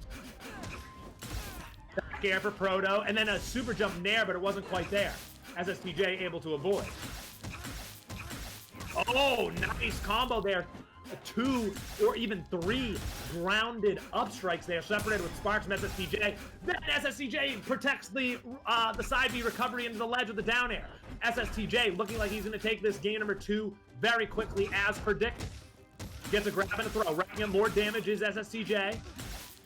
Up strike, up special for Proto. Oh my goodness. I love that play from SSTJ to try the up circle, but it doesn't work. Just the grab, the cargo rush, the down throw, and that works for SSTJ. As predicted, that game was extremely fast. SSTJ wins it handedly, and we're even at 1 stock apiece between SSTJ and Proto going into game number 3.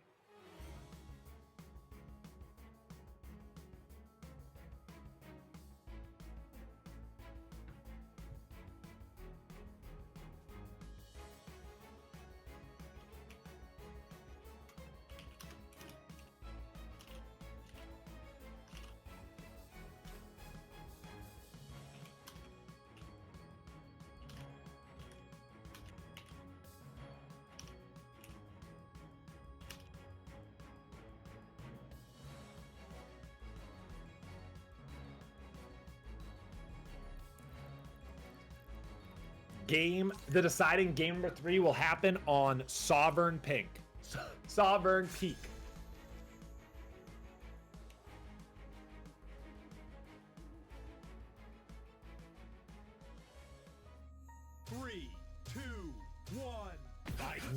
platforms and a massive stage for these two combatants in game number 3. This will decide who's moving on and who's getting knocked out.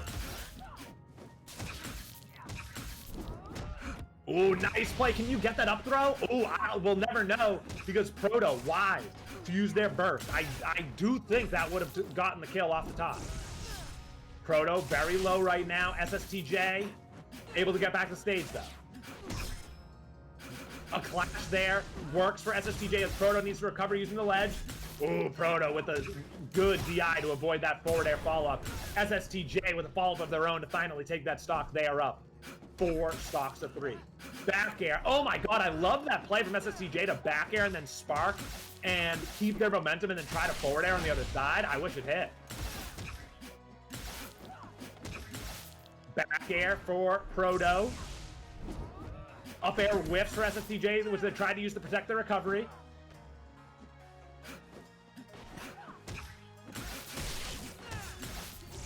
Up air, up special. Proto has been looking for that up special finish all set long, and I believe that was the first one.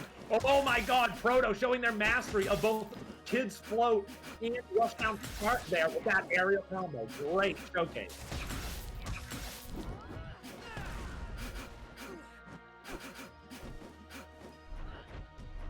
Ooh, somehow Proto able to avoid that side special. Oh, grab and up throw in that one. Proto can't do anything about. SSTJ up 3 stocks to 2. Nice combo there from Proto, getting her opponent up in the air with a shine. SSTJ starting a combo now. That down air gave him a bounce, which allowed for the nair follow-up. Forward air, Proto going deep and way too low. No, Proto put it all on the line there, thinking that maybe if I can get this stock, I can bring this game back into an even spot, but instead they lose their stock there, and SSTJ has a huge lead at 3 stocks to 1. This is his game and therefore set to lose now. Proto, though, takes that stock with an up air, down to half health themselves, though. Burst from SSTJ to avoid that forward air.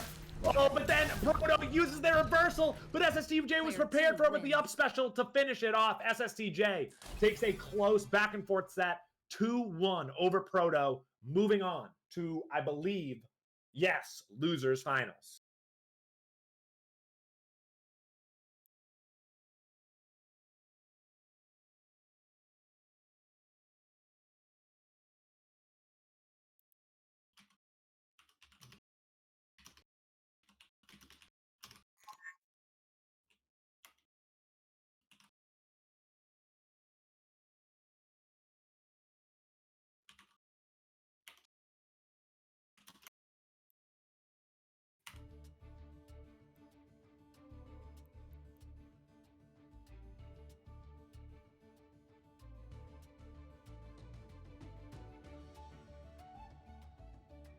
I believe SSTJ is going to be staying on stream, and we were going to get their losers finals opponent.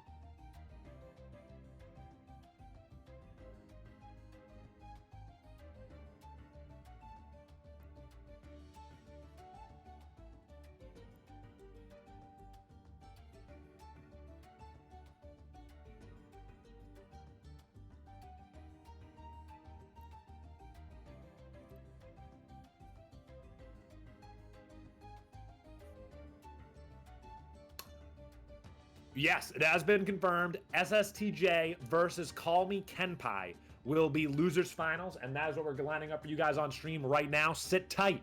We have reached near the end of the tournament. We have winners finals already been played, losers finals coming up, and then we got grands.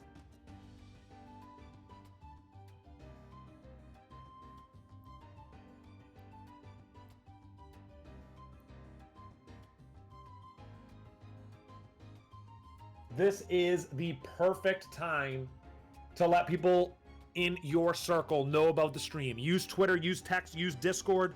We are about to head into losers finals and then grand finals of the hottest platform fighter on the market, Rushdown Revolt. Tell your mom, tell your friends, tell your brother, tell anyone you've ever played Smash with to get their butts to twitch.tv/Rushdown Revolt for losers and grand finals of SSTJ's Throwdown number 2.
SSTJ and Kenpai, our losers finals combatants, are in the room. We are just getting our stage picked, and we will get the action to you as soon as possible.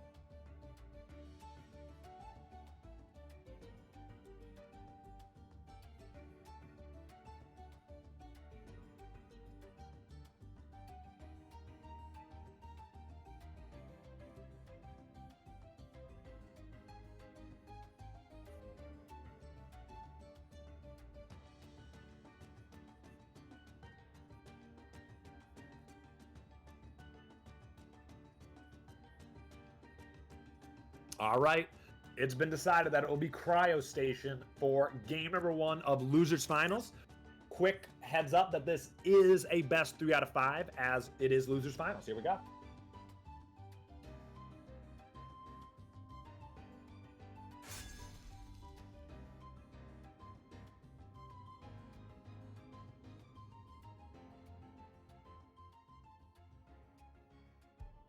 Three, two, Here we go. SSTJ on the Erda, Kenpai on the Zuron. Two veterans of the game going at it right now. Kenpai, as always, making me fearful for his stock, dipping so low. Ooh, nice aerial combo from Kenpai. It just won't stop. Oh my god. It's continuing. Kenpai with a tremendous aerial combo. SSTJ has to get defensive and get out of the way. Side special connects for Kenpai. Oh, he tried to meet SSTJ between, stopping him from getting the ledge with the shine, but SSTJ able to avoid it. SSTJ, he's gonna do it, isn't he? Oh, yeah, SSTJ realized what a bad spot he's in. He does go for the cargo rush and down throw, because he wouldn't even mind if both of them fell there. That was a great play. That said, Kenpai wise to use his reversal to get out of it. A down air into a forward air there for SSTJ, and actually he draws first blood after Kenpai had a tremendous start to the game. Kenpai cleans it up though, and we're even at 3 stocks apiece.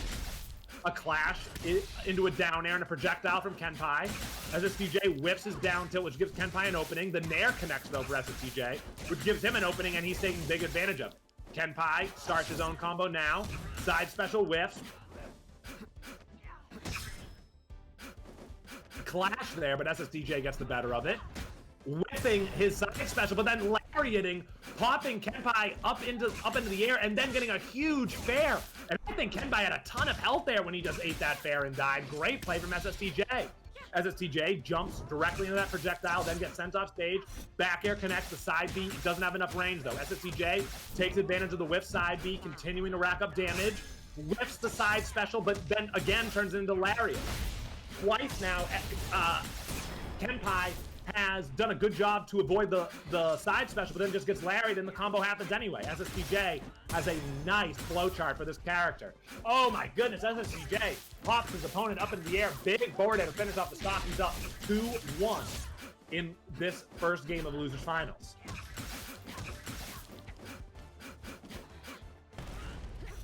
Both players whipping a lot of attacks. Eventually, SSTJ gets in there with the jab, defends himself against Kenpai's side special. Oh, and then he gets him off stage with a forward air.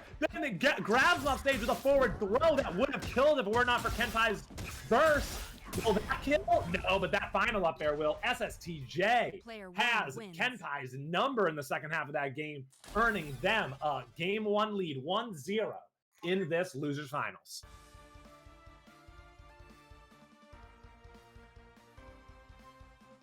Kenpai got off to a huge start at the start of that game, racking up so much damage early, but SSTJ was still able to take that first stock and take that lead throughout the rest of the game. Apparently, SSTJ not shaken by that quick start from Kenpai. He's up 1-0.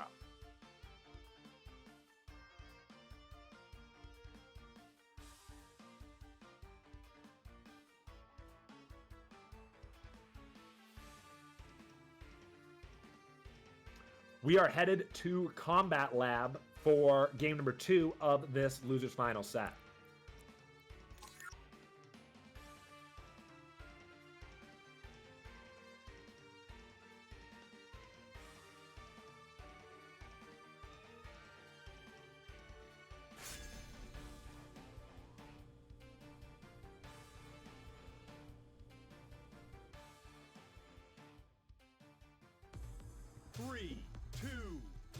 Here we go. We're on Combat Lab for game number 2. Nice spot dodge there from KenPai. Didn't get much out of it though. SSTJ with a tremendous aerial combo, just whipping that side special that would have extended it. KenPai floating in the air just a little bit too long. Down air for KenPai, pops SSTJ up in the air, but he uses his burst to get out of it. KenPai gets a stray hit, but can't follow up. Up special, knocks SSTJ off the platform. KenPai tried to protect the ledge, but SSTJ just dips low and then grabs it later. Works perfectly. SSTJ now grabbing the ledge, but gets up early. He's off stage. They trade positions. KenPai trying to grab the ledge, but he can't. Neither player is successfully edge guarding at the moment. Down air, knocks from SSTJ, knocks KenPai into the air, but he uses his burst to get out. Side special just isn't enough to knock SSTJ out. Ooh, SSTJ up special under the platform, but adjusted just in time to grab the ledge. A grab and a forward throw will draw first blood for SSTJ. Nair up special into a lariat that sends KenPai down to the ground. SSTJ doing a little bit of a pillar combo there. Side special connects for KenPai, and he takes that first stock 3-3 now. KenPai with a nice grounded combo. Takes it to the air as well and gets 2 hits, but no more. Nice spot dodge, first from SSTJ, then from KenPai, but SSTJ taking big advantage of the KenPai one. No! SSTJ overexerts himself in the air, leaves himself up there, and KenPai just gets an easy up air to take that stock. Oh my goodness, but SSTJ takes the stock just as easily, hitting that meaty forward air to go KenPai into the left blast zone. Up air, up strike for SSTJ, and he's continuing to rack up damage, just missing that side special, but as always, turning into a lariat. Up throw, and he tries for the charge up air, but KenPai uses his burst to get out of it. SSTJ uses his burst, but it doesn't work well at all. Nice. Whoa! I really wish KenPai hit that because he made a tremendous play, forcing his opponent to jump using the projectile, and then going up there and meeting his opponent. But he just couldn't finish it off. SSTJ in a bad spot. Tremendous edge guarding from KenPai earns him the stock, and he's up 2 stocks to 1. Back air, up special for KenPai. He's racking up damage quick. Up throw and up air for SSTJ to take the stock. We're even at 1 stock apiece. KenPai has a small health advantage that SSTJ is working on taking out right now. Back air, up strike, up air, up air, up strike, up air. Oh my god, would that have killed if it weren't for the burst? It was well charged by SSTJ. He is in the lead now in terms of health. Big projectile connection from KenPai. Will he take advantage? No. Nice play from SSTJ to snap to the ledge. Back air. Gets him off stage. Big projectile. Oh my god, imagine if that finished it. Big whip from KenPai gives to SSTJ an opening, but he can't finish it. Back air, up special. Up air, who won? Oh my god, it was KenPai. They're both in the magnifying glass, but it was KenPai who returned to the stage. He wins game 2, and we're even at 1 game apiece.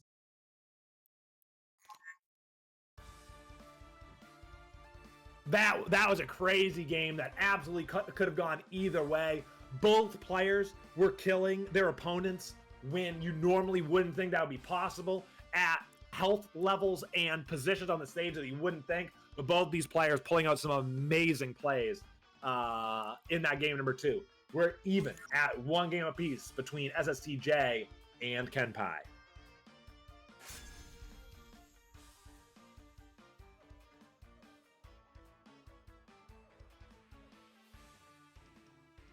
Here we are on Shadowbriar for game number 3 between SSTJ and KenPai in losers finals. SSTJ slides off the platform into a back air, but KenPai immediately hits the back to him. No! Wait, did he finish it? Shine down low. Oh man, KenPai and SSTJ were like face to face next to each other for so long after the burst came out. I'm not sure how no moves came out from either of them there. Ooh, the lariat! KenPai just didn't allow the lariat to come out, getting his opponent off stage and up specialing him into the blast zone. KenPai with an early and substantial lead. Back air, once again the opener for SSTJ. Back air opens for KenPai, but SSTJ retreats to the ledge. SSTJ hit with the projectile, is now getting beat up in the air, eventually able to get out. Up air, up special, up air, up special, I believe, and then the up air to finish it off. for KenPai. KenPai doing a tremendous job of alternating between up air and up special there to not allow the cooldown to happen when you use multiple moves in a row. SSTJ, can he find this final strike? It looks like he did, but KenPai wise to use his burst. Down air, up special, forward air, up special for KenPai. This man's insane. Up strike, big. Oh my god, that was a clash aerial, but SSTJ charged his so much that it actually killed anyway. KenPai with a one stock lead now as he shines the opponent very close to the blast zone. Down tilt forward strike, but SSTJ goes high and KenPai goes low. Big forward air. Oh my god, and then SSTJ tries to spark into another one, but KenPai doesn't allow it and gets the down air punished to earn a 3-stock to 1 lead, which is turned into a 2-stock to 1 lead as SSTJ takes it out with a forward air. SSTJ with a nice combo on that platform, gets the command grab and the throw. SSTJ sticks his sword out to not allow the forward air follow-up. Back air, super jump. Oh, but I think the platform impacted SSTJ's movement there. Up special, forward air, and he tries for the side special, does KenPai, but it's not quite there. Up special, spark, up air for SSTJ, but the up air whiffs. KenPai uses his reversal, his burst to get out of the way. Big, meaty forward air from SSTJ. Oh my god, he threatened to be conservative and then just jumped out there, did SSTJ. Overshooting his down air there, but eventually gets the forward air, even at 1 stock apiece. KenPai with the health advantage. SSTJ uses his burst early, that's not a good look. But it's racking up damage, a lot of it. Gets an up strike and a back air. KenPai is in that orange knockback band now. Oh, what a spot dodge from SSTJ to avoid that forward strike. SSTJ dipping really low, but is able to get back.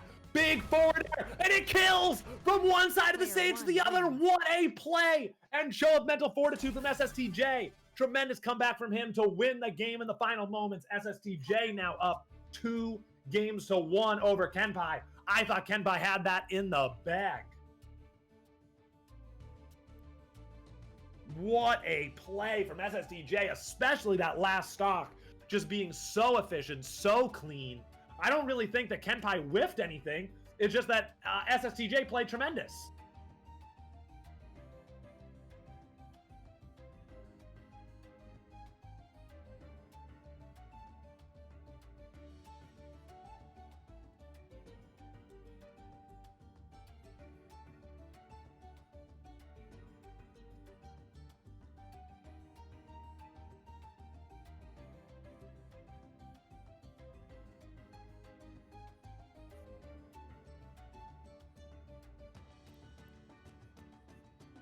All right, we're going to head into game number 4 on Platform Alpha. If SSTJ wins this, we're moving on to grand finals with him and Pugsxd. If KenPai wins it, we're moving on to a 5th and deciding game of this set. 3, 2, 1, fight! KenPai using his patented slow walk. SSTJ getting his patented back air approach. KenPai having a nice combo. I love that turnaround projectile. SSTJ tries to protect the ledge with a dare, but KenPai able to avoid it. Grab and down throw. SSTJ tries for more, but can't get much.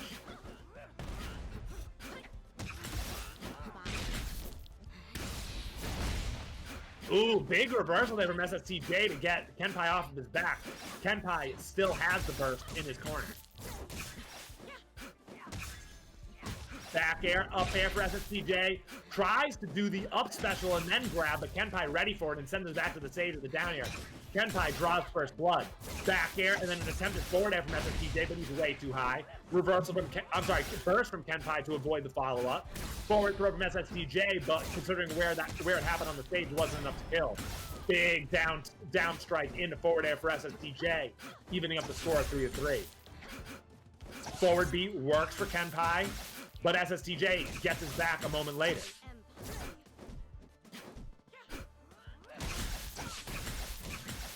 Big forward air, forward strike from KenPai.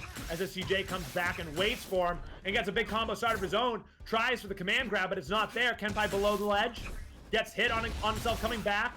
Back air for SSTJ gets a bounce, but Kenpai wise to use his burst there to avoid the easy follow-up. Up special. Oh, and he does it again, does Kenpai, to take that stock. Can SSTJ clean the stock up quickly to even up the score? Up air, charged up air, and another one for SSTJ, and yes, he does even things up very quickly. 2 stocks apiece now. Up special through the platform and a side special for Kenpai. Gets a weak hit there, but still racking up with so much damage. Down air gets SSTJ into the orange knockback there. Back air connects for Kenpai into another long-range projectile, or I should say medium range. I guess the long-range won't be after it rises a fair bit. Oh my goodness! Kenpai, no! You went way too deep for that! Can SSTJ get back? Yes! Wow! Big misplay from Kenpai. He just went unnecessarily super deep, but that's where Erda lives. That's where she thrives, is off stage. SSTJ was more than happy to take that stock.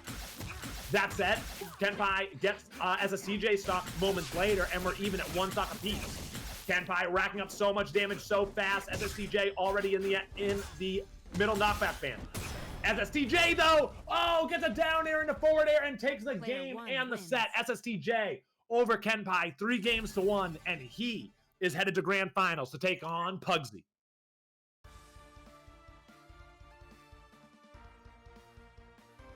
Those meaty fares from SSTJ taking stocks off of Kenpai when Kenpai was still in the orange was a big storyline in that set. Tremendous.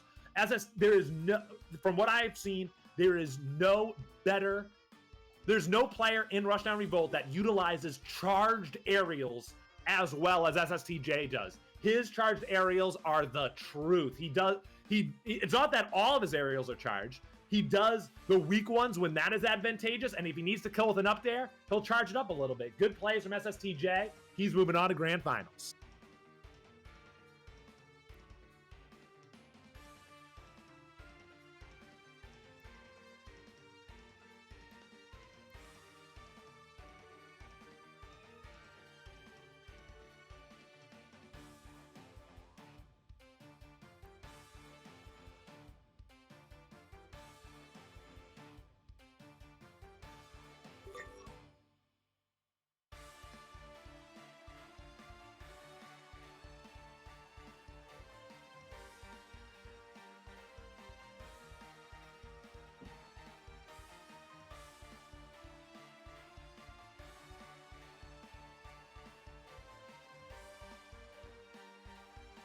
Sit tight, folks. We are setting up grand finals for you right now. It's going to be the winner of that last set, SSTJ versus Pugsxd, who has been waiting in grand finals for a little while now. If you haven't already, please follow us on social media. !point Twitter, !point Facebook to follow us on those 2 platforms and get updates on the game, clips, interact with Keiko and the devs. Be in the know about open alphas and tournaments. Follow us on Twitter, follow us on Facebook for those. If you are not already a part of our community on Discord, please join it. !point Discord. Our community is incredibly welcoming and incredibly knowledgeable. The players that have been playing this game for a long time will be more than happy to help you learn more about game unique mechanics like Spark and character unique mechanics as well. So please join the Discord. If you want to play this game on a regular basis, you are going to make a lot of friends, and our Discord is a very friendly place. !point YouTube in the chat to sub to our YouTube. Subbing to our YouTube is a great way to keep up to date with the tournaments that we're running. We also do announcements there, highlight reels, tutorials. If you have friends that you want to play this, that you want to help, get them into this game, those tutorials that explain those mechanics are a great thing to send them so they can feel knowledgeable when they enter. And don't forget about the giveaway, !point giveaway in the chat to be entered to win that tremendous controller from Evil. That thing is gorgeous. Whoever wins that is going to be the envy of the community, and you can enter for free. !point giveaway to get in on that. And finally, if you have any tremendous clips, if you've been playing this game and you have some tremendous clips that you want to show off, a great way to submit them is medal. !point medal in the chat to punch those in.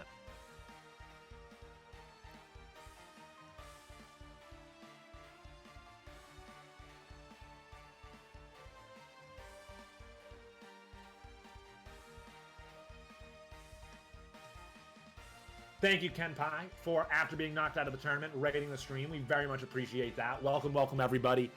As you know, because you were watching callMeKenpai stream in Losers Finals, we are headed into Grand Finals now. It is going to be the namesake of our tournament, SSTJ versus Pugsxd. Stay tuned and stay excited for that one. We're going to get it started as soon as we can.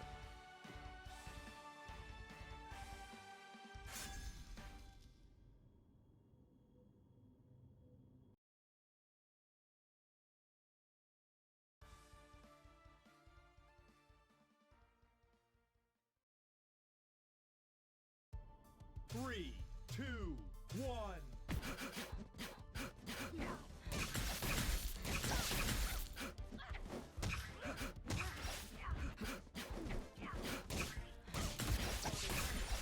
Sorry. And Pugsxd draws the first bubble without down it.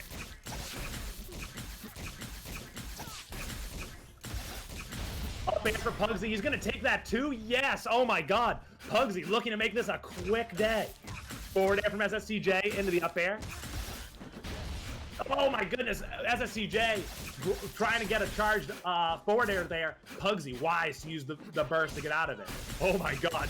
SSTJ charged up that down strike so much. Pugsxd though, easily avoid. Up special, up air. Oh no, Pugsxd, I don't know if he read the burst, but he was low enough that even after the burst, he was able to follow up. Pugsxd off stage with the side special. Big forward air. I like the fast fall there from SSTJ to make that forward air work.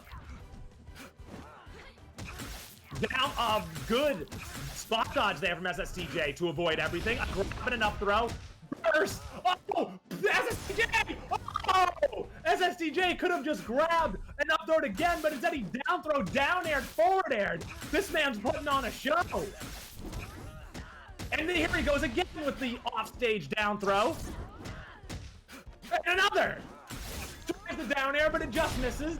Oh, but Pugsxd protects the ledge with a down air, and that works. He's up 2 stocks to 1. Oh, a good spacing from SSTJ to avoid that and get the command grab. His forward air is disrupted by the sword of Pugsxd, who's getting a huge combo going. Burst from SSTJ to stop it before Pugsxd kills him off the top. But Pugsxd resumes. Up air, up special, up air. I don't know how that didn't kill. Up air again. That third and final one does. Player 2 wins. Pugsxd taking game 1 of Grand Finals handedly and quickly over SSTJ.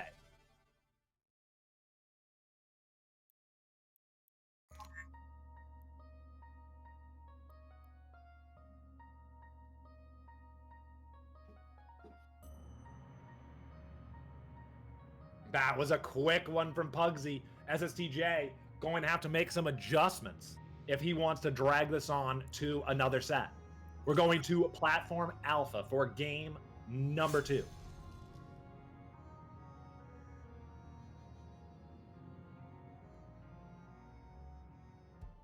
Three, two, one. Sticking to the characters are SSTJ and Pugsxd. SSTJ on the Erda, Pugsxd on the Zurong. Pugsxd has an absolutely uncanny knack for winning neutral. It seems like he has what? It just kills off that too. What is 0 to death from Pugsxd?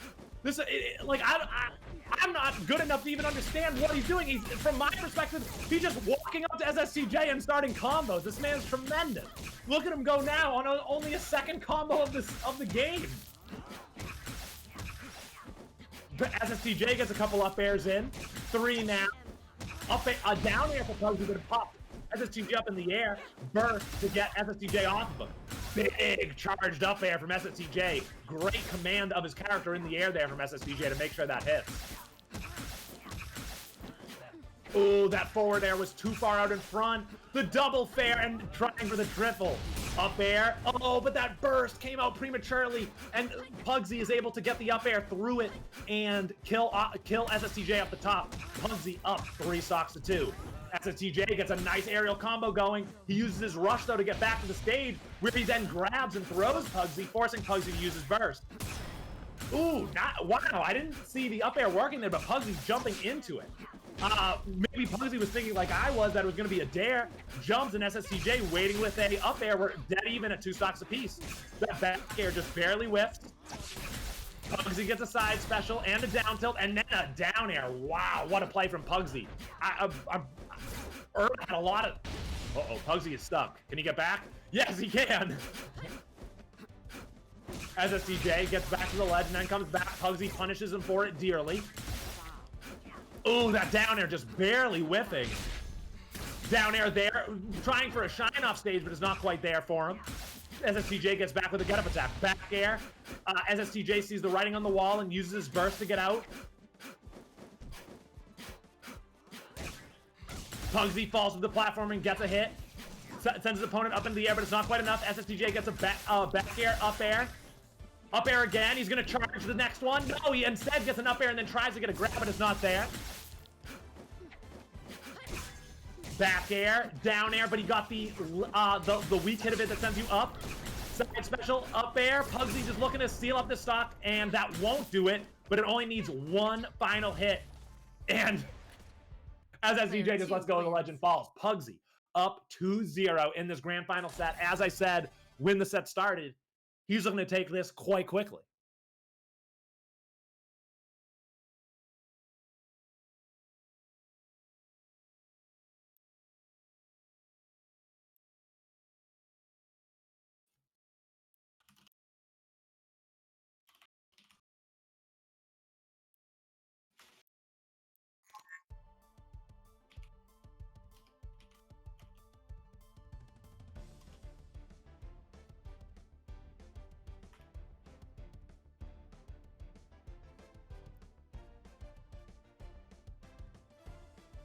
All right, players are choosing their what could be the final stage of the tournament if SSTJ cannot get his feet under him and fist in front of him.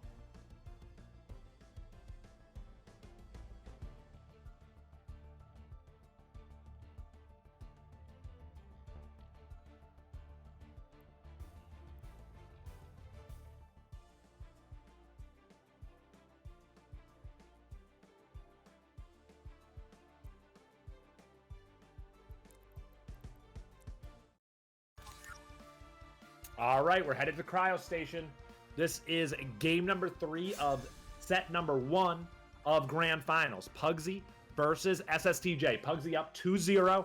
This could be the final game of the tournament if he's able to take it home. And Pugsy actually gives us a treat going Urda himself. So we're going to have an Urda ditto for this game number 3. Pugsy hits SSTJ with his own medicine there, the falling nair. SSTJ gets him back with an up strike and continues to. Using that platform perfectly, gets the grab in the cargo rush. Nair, up air. SSTJ using their burst to get out of it. Nair, up air for Pugsy, but no more. SSTJ, back air, but it's not going to be enough. Oh no! SSTJ lariats up into the air, and Pugsy just tells him, meet my feet, and sends him back down to the stage. Up air, and a third one from Pugsy will take the stock into the upper blast zone. They draw first blood, up 4 stocks to 3. Bad spacing from SSTJ and good neutral from Pugsy means an opening for him. He gets back to the ledge with a nair. Big, meaty forward air. Tries for another one, but SSTJ gets out of the way. An up strike through the platform. Is good, but SSTJ bursts it. But then Pugsy just follows up moments later and takes the stock. Pugsy up 4 stocks to 2. Nair for Pugs. Up strike, up air, nair. Up strike. Oh my goodness, SSTJ again forced to use his reversal. If he didn't, I think Pugsy would have taken him all the way to the blast zone. Command grab and up throw, and that works for Pugsy. Is he going to close this tournament out with that Urda Ditto 4 stock? He's going to have to play pretty much perfect, and no, it's not going to happen. SSTJ with the jab, grab combo into the forward throw, and that'll work. Pugsy goes to work right there above the ledge and racks up a little bit of damage. SSTJ with the back air. Pugsy retreats to the platform, makes SSTJ whiff, and then gets the nair. Oh, well, look at SSTJ goes down air, but good tech from SSTJ. Up air, charging it. Charging the up air does SSTJ to take the game, the set, and the tournament. Pugsy is your champion of SSTJ's Throwdown number 2. defeating the namesake of the tournament, SSTJ himself, in grand finals in 3 straight games. The first 2 with Zurong, and the final, an Ditto. Congrats to Pugsxd once again, showing that he is a top, if not the top player in Rushdown Revolt.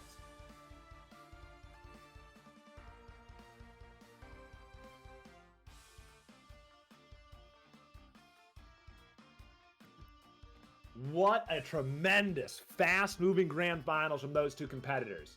Pugsxd looking super strong with the Zurong, constantly making SSTJ miss. And then once we had the Ditto, it became an absolute slobber knocker. But even in the Ditto, SSTJ could not overcome the prowess of Pugs. Pugs is just so smart, guys. Like, he plays smart neutral. He avoids then attacks. He doesn't try to do both at once. Just such good play from Pugsxd. Definitely deserves to win the tournament today. And we are setting up interviews now with our top 2 competitors, SSTJ and Pugsxd, so stick around for those.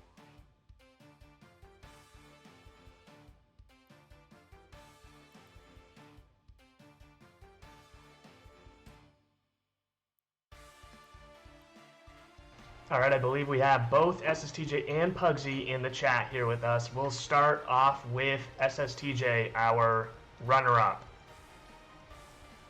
SSTJ, you there? What is up?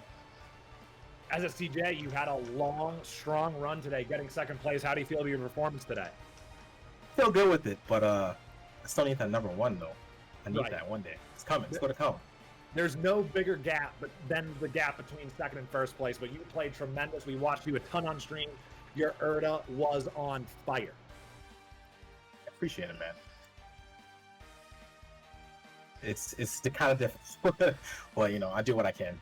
Pugsxd is a monster. He really is. I was impressed by him all day long, and his incredible neutral and then combos once he gets openings. It must feel good to get although we just discussed you didn't get 1st and that stings. It's got to feel good to make it 2 grand finals and be showcased so much on the tournament that bears your name. Yep. I get to take home some of my money, so I don't got to pay out all of it. That is always great motivation. Talk to us a little bit about You're the showcase master. As I was talking about early on the stream, you are, from what I can tell, the best person in Rushdown Revolt in utilizing charged aerial. What do you think about Why do you enjoy her so much?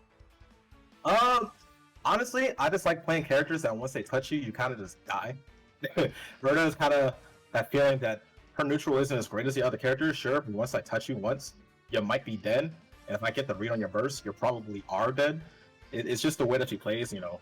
I love grabs. I love trying to do mix-ups with them, and then since this game is so freeform with the movement, I can pick pretty much any character and still actually be able to move instead of just being, oh, I'm a heavy, I can't do a damn thing. Like, she can actually move, and that's the way that I like to play her, doing a lot of platform jumps and all that, kind of just optimizing as much as I can. I thought I have a long ways to go, but that's just how I like to play. Yeah, that makes a lot of sense to me. I've commented before on the fact that you extremely rarely actually dash with Urda, because as you just mentioned, her dash speed is not that quick at all. You're using jumps, sparks, rushes, whatever you can, and those platforms, of course, to keep her moving. Yeah, it's also just fun in general to do that with any character. Like, moving on platforms in this game is super fun, especially when you just kind of just go off of them, just do like a 10-hit combo, just doing some crazy stuff. It's probably one of my favorite parts to do in this game, you know. Yeah, I appreciate that what you like about Urda is once you get touched once, you're dead, because what I appreciate about Urda, and I think, you know, her name goes towards, is that, like, you can't do anything dumb. Like, if you're at full health and Urda's off stage and you go out there, she'll command grab you and kill you, put you in the blast zone, which you did multiple times today. It's the best part.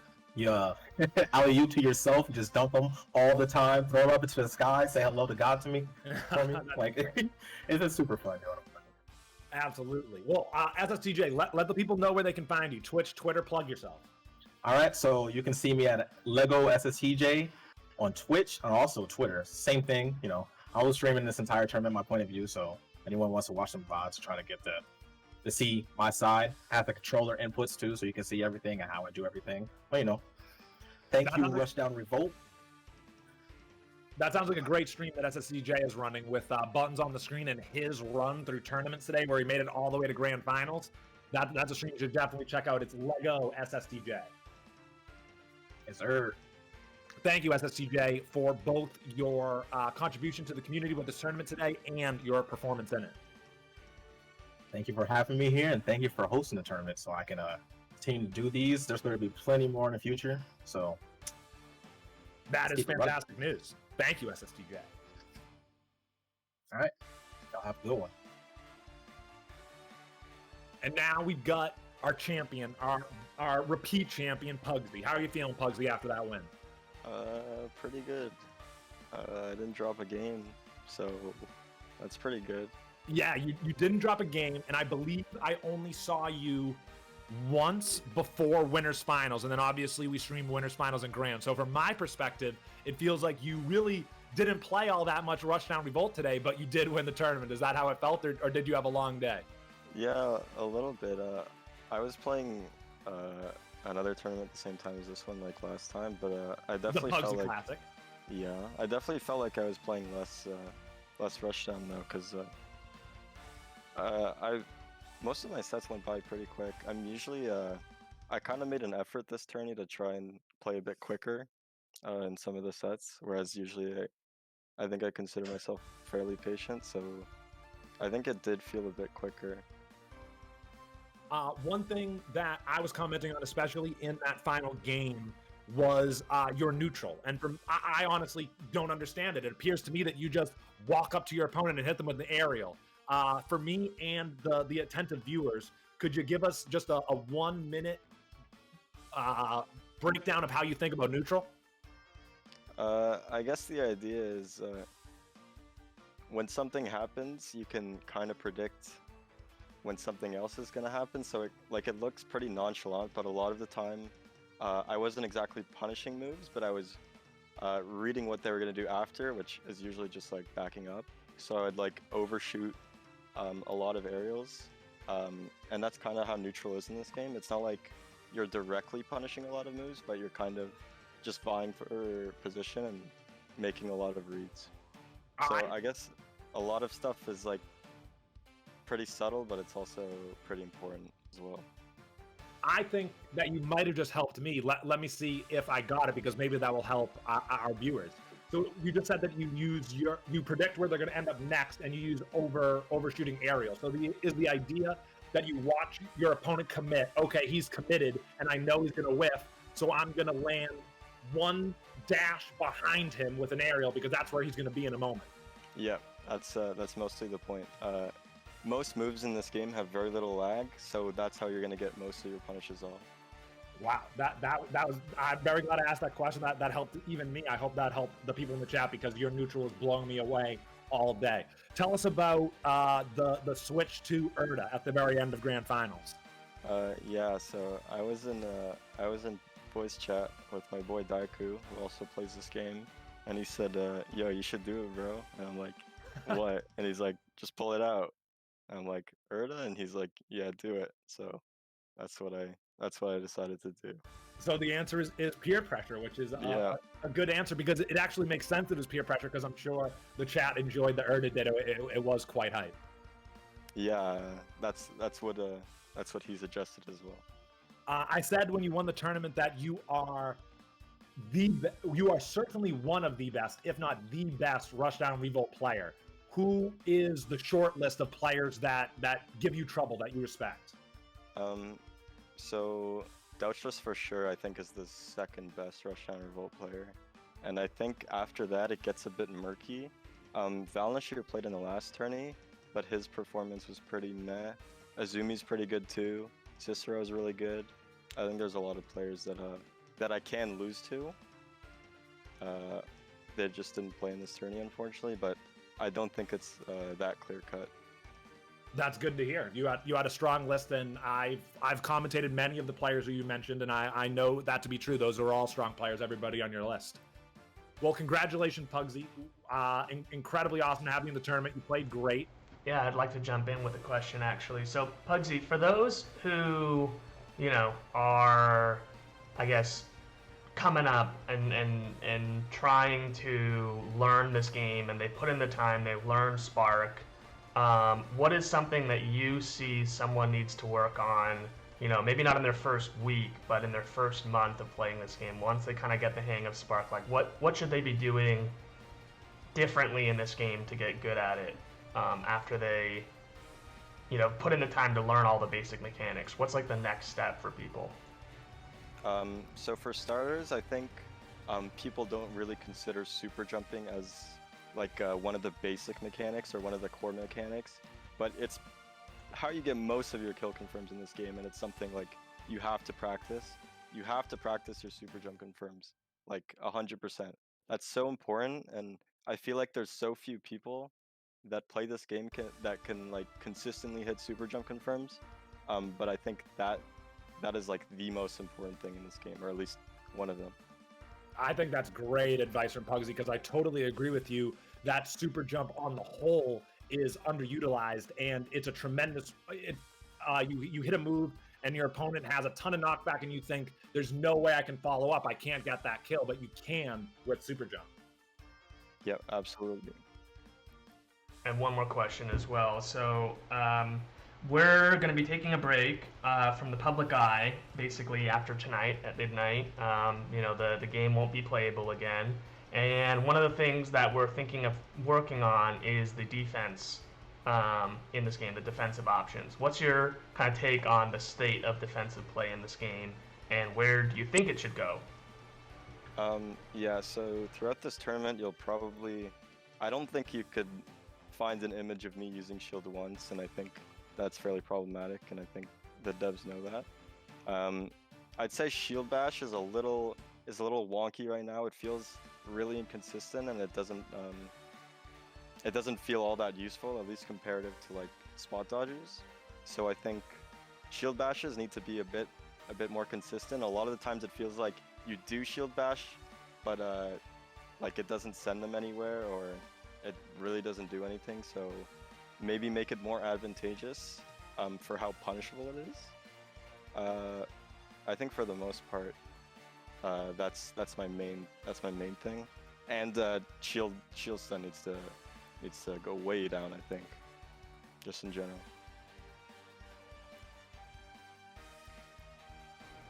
All right.